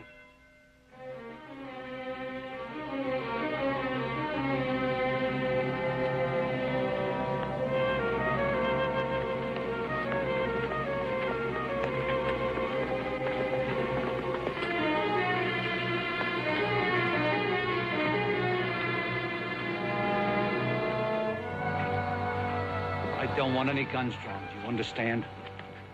Not one. Take off your gun belts. Put them over there. I don't trust the millions. Make them drop theirs first. Ben, Clem, better get out of the way. Listen to me, you two. We're just getting a little tired of all this ruckusing, and feuding, and fussing, and all this violence. Now, just take off your gun belts or get out of here. No. Everyone is welcome here.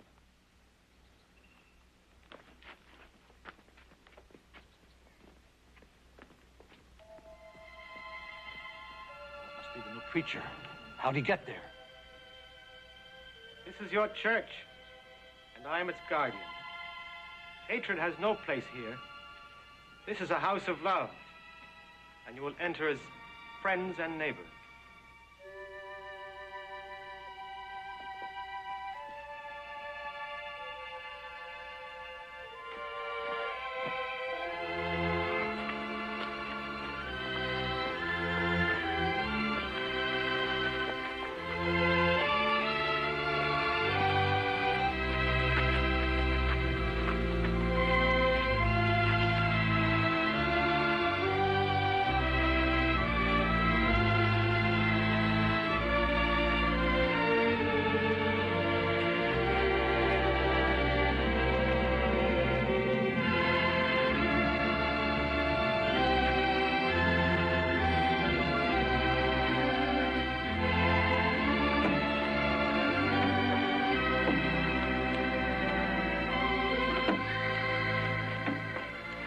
How he got in there without us seeing him.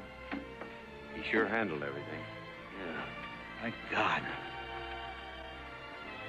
Gentlemen, you're at the right place to do just that.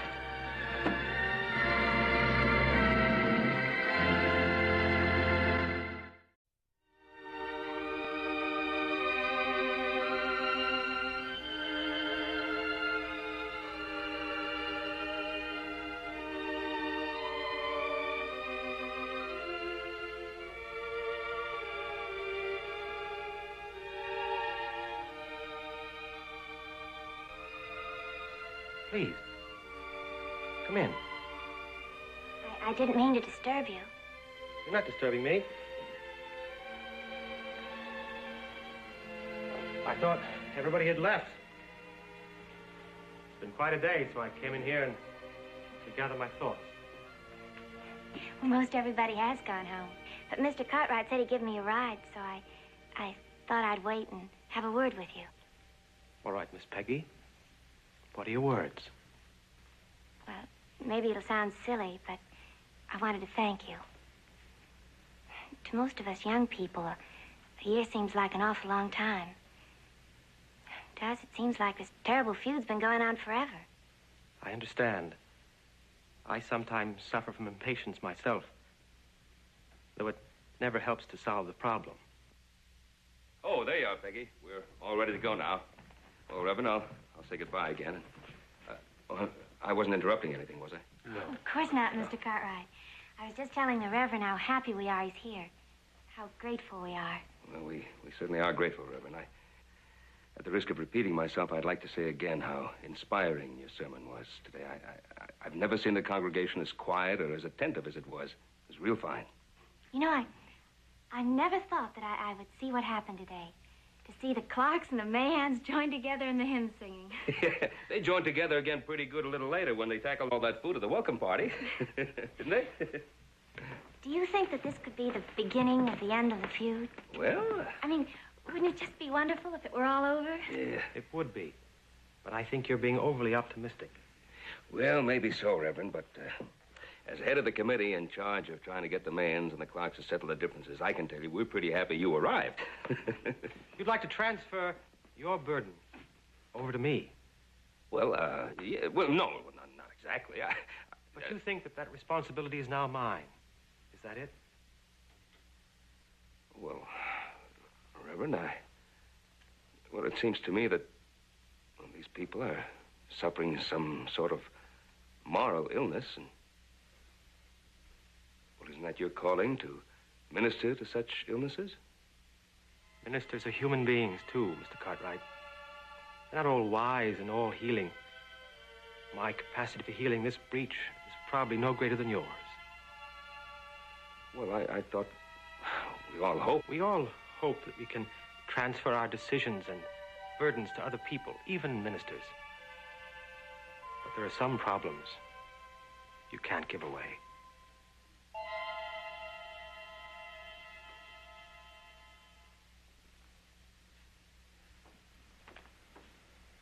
Hello, Ben. Judge. I was afraid you might have already gone home. Oh, no, we were...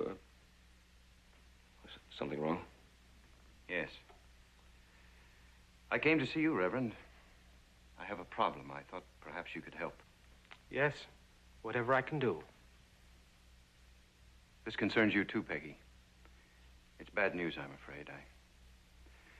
I just received a wire from the authorities back east in Illinois about your brother and his wife. There's been an accident. An accident? What do you mean?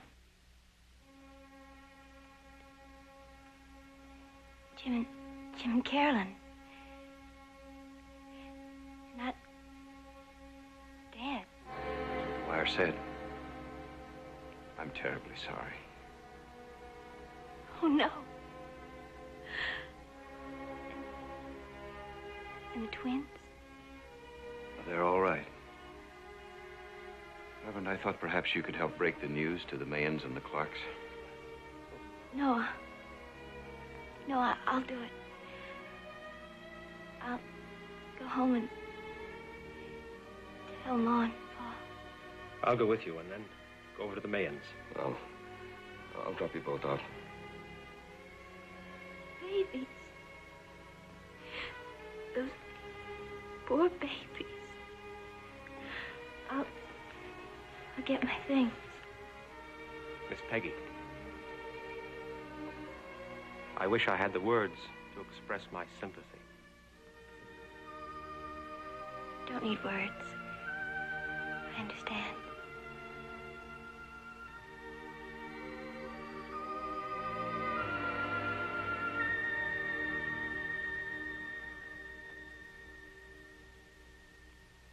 What a terrible tragedy for those poor families. Judge, you said the children were spared. What's going to happen to them? The wire covered that, too. This concerns you, Ben. The authorities in Illinois said that the parents' last request was that the twins be placed in your custody until you could decide their future. Why would they request a thing like that? You were a very good friend of the family. Well, yes. Perhaps they remembered that you remained impartial during the quarrel between the two families. Well, it's much too much of a responsibility. It was the parents' last request. Of course, you could ignore the arrival of the children. Let the Clarks and the Mayans fight it out. Well,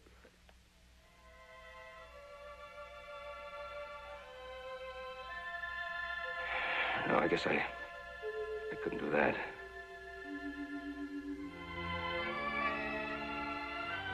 decision is certainly going to take a wisdom far greater than mine. I'm ready.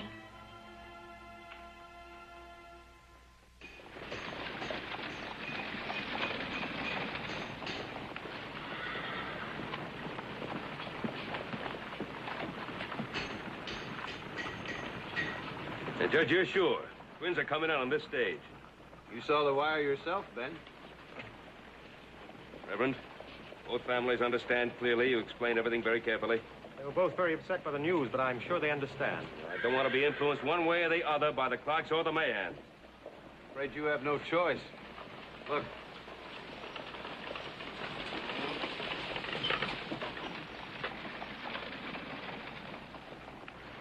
You both gave me your word there wouldn't be any trouble.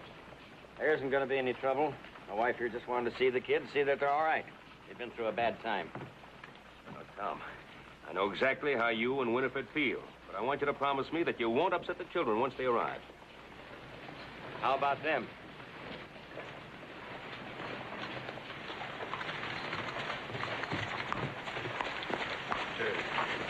John, I just got through talking to Tom and Winifred. In fact, I don't want the children disturbed once they arrive. You just came in to see the kids. Wanted to make sure. If they're all right. Just make sure that's all you do. Here comes the stage. Don't forget what I said now.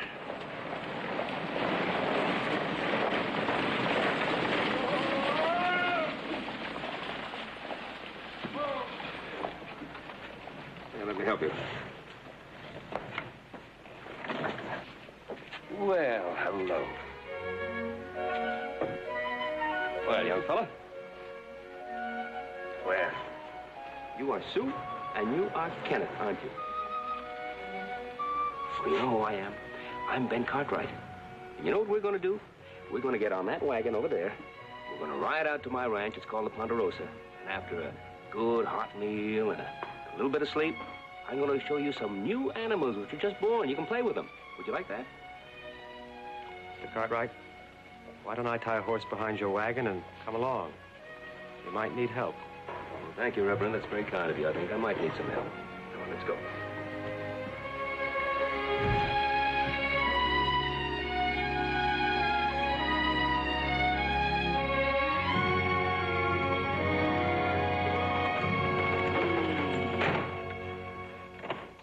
Here we are. Was that a nice ride? Yeah. Here we go. One down and two. Peggy, what are you doing here? I thought you might need some help with the twins. Peggy, the boys and I are... I told the boys to go on about their jobs. You what? I think they were glad to escape. Now, Peggy, you know I must remain impartial in this. I can't make it appear as if I'm playing favorites. I won't try to influence them, Mr. Cartwright, I promise. I just want to love them.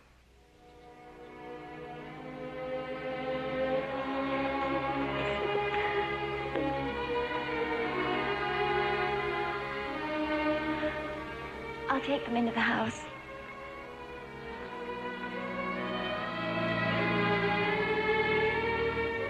That young lady is wise beyond her years. The children need a woman's love right now. I only hope I can make the right decision. With God's help, you will.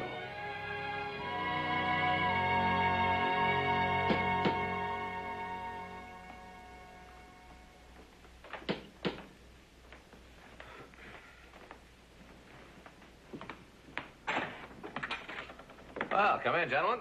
Hello, Adam. Adam. Reverend. Hello, Adam.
You're right, Reverend. That's no solution to... It's up to you, Mr. Cartwright. You've got to make up your mind about the children. Well, I need more time, though. I'm afraid time has run out on you. In just a few days, it'll be Easter Sunday. Let us tell the Mayans and the Clarks you'll announce your decision then. That's only a few days away. Mr. Cartwright, you must make a decision now, for the children's sake. All right. Next Sunday, then. Easter. Fine. We'll tell both families. At least that way it'll delay any gunplay until then.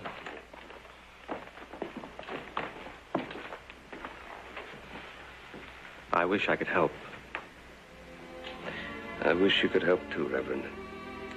It's a lonely job.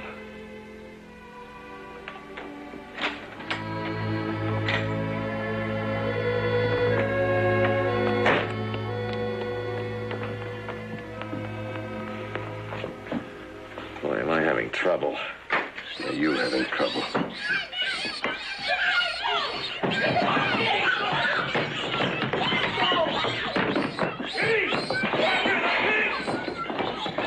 Catch him, Hoss!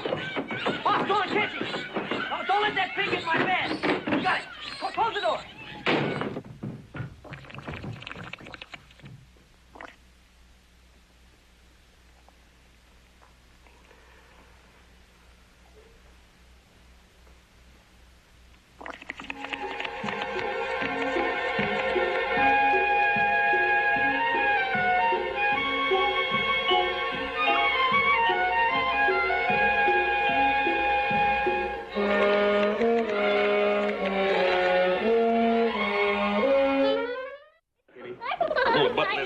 Might as well make up your mind. What's the matter? You having trouble? He's got his pickle box upset or something. Look at that rabbit. Well, that's really a nice rabbit. You like rabbits, Kenny? I want my bed. You want your pig. The rabbits for Easter, not pigs. Now, you let him button that jacket. Come on. Come on, Come on, he's got a button. Come on, I got Kenny's shoes here now. Come on. Oh, more buttons. Now, put them down on my lap here, and then, here, Hoss, you take that. Kenny, will you please stop wriggling? Now, look, you want everybody to see you looking real nice this morning. Pa, are you sure children are all good? And all? Well, I don't know. Sometimes I have my doubts about you. Wait a minute. Hold it. Either exchange the shoes or exchange the feet, whichever is the easier. The right one goes on the right foot. Oh, that's the way you gave it. Oh, come on. Come on now, Kenny. You take it easy and we'll get him up. You're in charge of Kenny here. Now get him into the buckboard as soon as you can. My goodness, you look pretty. Now, here we go.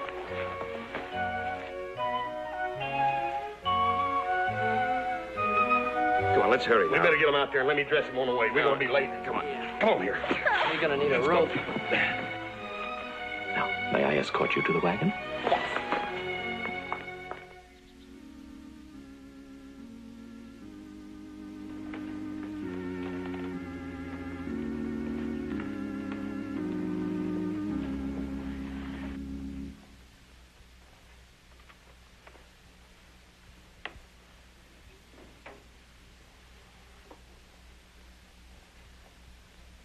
For my text this morning, I shall use portions from the Sermon on the Mount. They are words by which all of us can live. The most beautiful of all, I think, are these.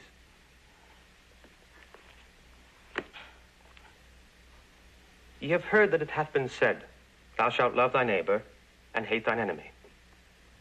But I say unto you, love your enemies.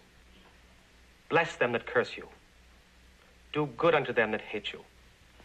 And then, judge not, that ye be not judged. For with what judgment ye judge, ye will be judged.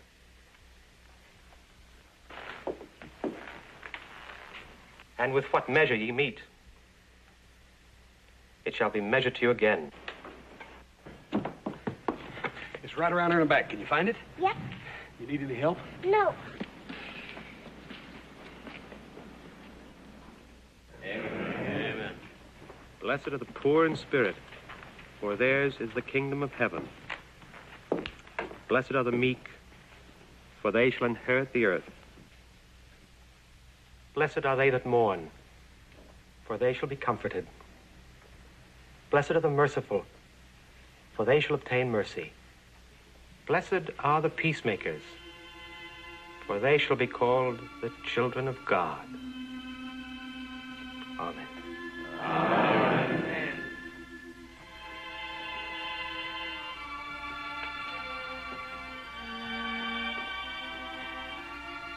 Blessed are the children, for they shall be called the peacemakers.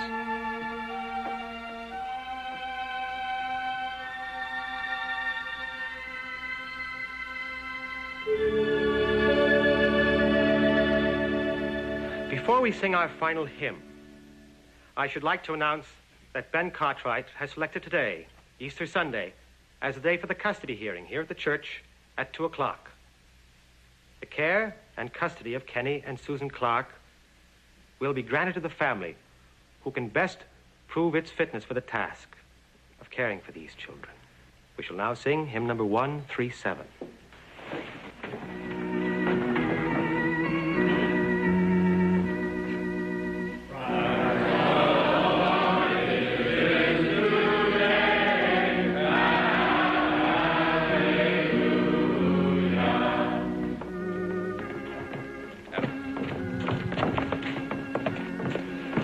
Children of the buggy, wait for me at the livery stable. Right. Oh, you sure you want me to stay and back you up? No, I'll be all right. I just want the twins out of sight for a while. Okay.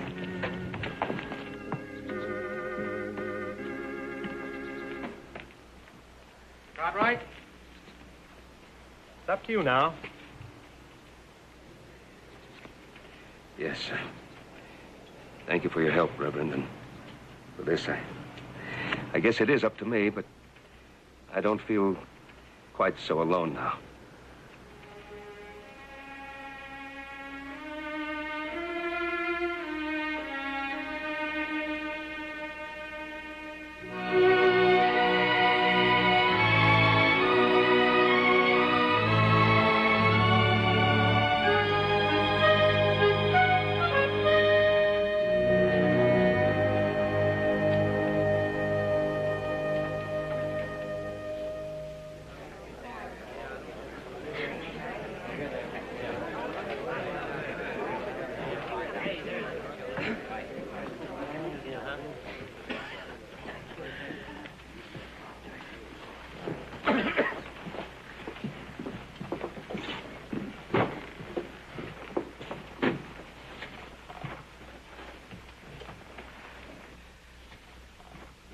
I have struggled many days with this problem, which concerns all of you.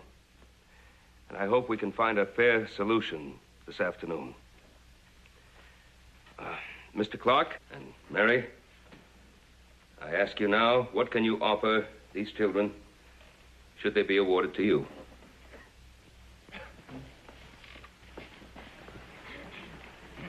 John, stand up. We have plenty to offer. You can tell them all about it. Doesn't seem quite right to me, Mary. Just to stand up here. I don't care if it's right or not. I want those children. Well,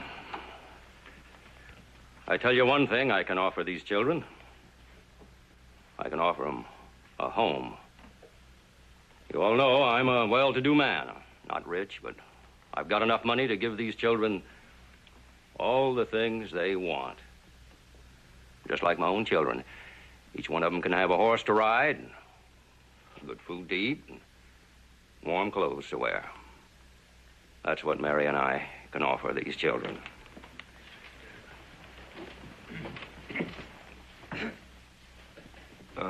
John, I don't think you quite understood the meaning of my words. I did not mean what can you offer in the way of money or clothes, or those are material things.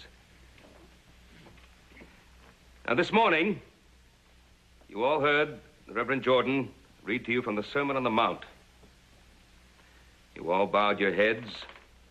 I heard you all answer, Amen, to those golden thoughts. So now I ask you, John Clark, and you, Mary Clark, will you love your enemies? If so, John, I ask you now to step across to Tom Mahan here and offer your hand in friendship. You got no right to ask that, Ben Cartwright. How can Mary and I forgive the millions? How can I offer my hand to a family that reviles me? I won't do it. All right, John. Very well. It seems to me, then, that you have very little to offer.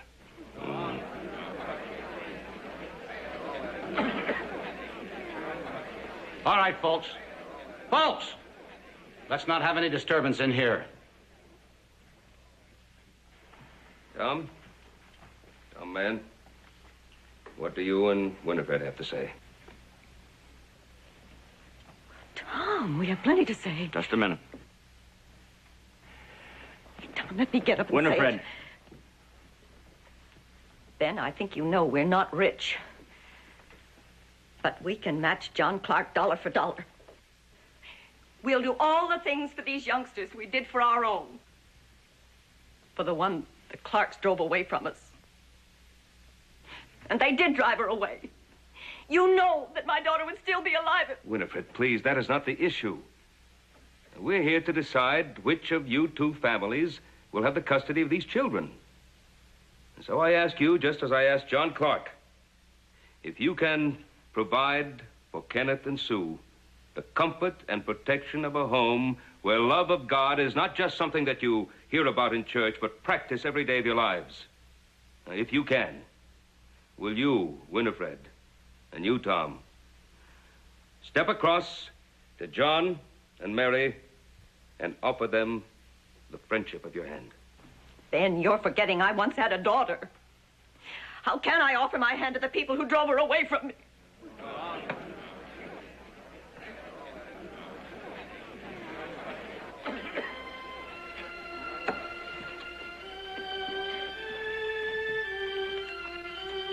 First Samuel, 2 Samuel.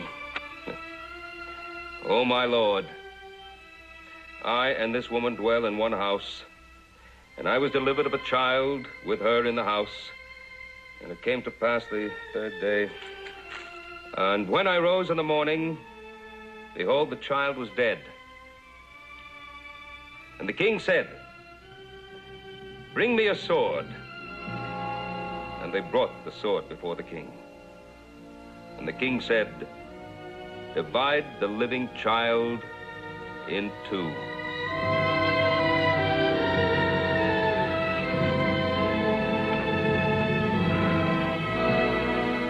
And to make my decision, I have called upon the wisdom of a man, a judge, who is far greater than I am. I've called upon the judgment of Solomon. Divide the living child in two, and give half to the one and half to the other. These twins, Kenneth and Sue, will be divided in two. Kenneth will be given to the care of John and Mary Clark. Sue to the care of Winifred and Tom Mahan. Boss, you take Kenny to Mrs. Clark, Joe, take Sue to Mrs. Mann. I don't want to go with you. I want to stay with my sister. I don't want to go with you. I want to stay with my brother. Please, please. I don't want to go with you. I want to stay with my sister. Come on, darling. It's all right. Oh, it's fine. I want to stay with Kenny.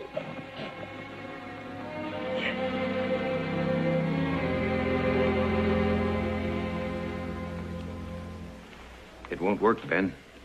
They're not going to stand for it. Reverend, do you think we were right? Wait. Let Kenny and Sue do our work for us. Don't take me away from my sister. Oh, Kenny, darling, we're going to give you such a nice home. And I've got just the horse for you. With a new saddle and a new bridle. I don't want a horse. I want my sister. Please don't take me away from Kenny. He needs me. Tom, I can't. Just I love them and want them. These children have to stay together. Come together.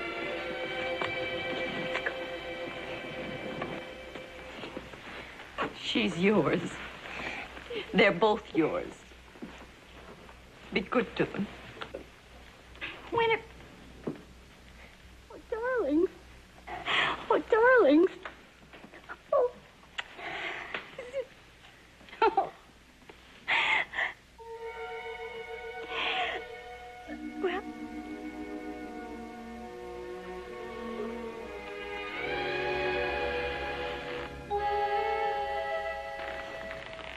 Oh, John, I can't.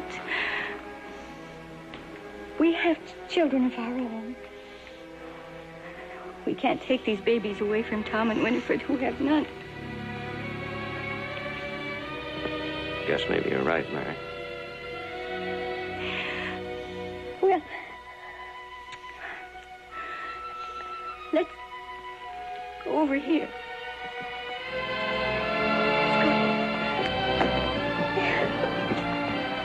Winifred, Tom, you need the children more than we do. Oh, my John, it's been many years, so I wouldn't be very honest if I offered you my hand right now. But I hope after today it won't be too long. I hope it won't be either, Tom.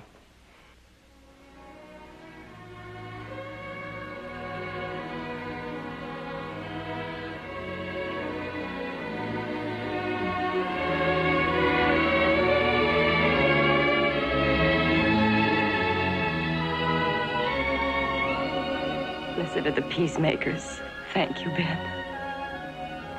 I'm afraid this peacemaker had the help of someone with far greater wisdom than mine. If it weren't for the Reverend here,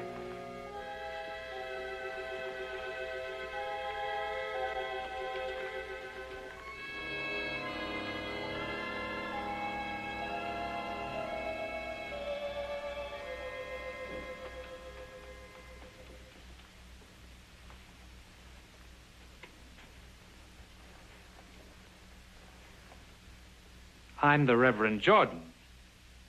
I believe I'm expected here. Jordan? I'm sorry I was delayed. I hope you received my wire.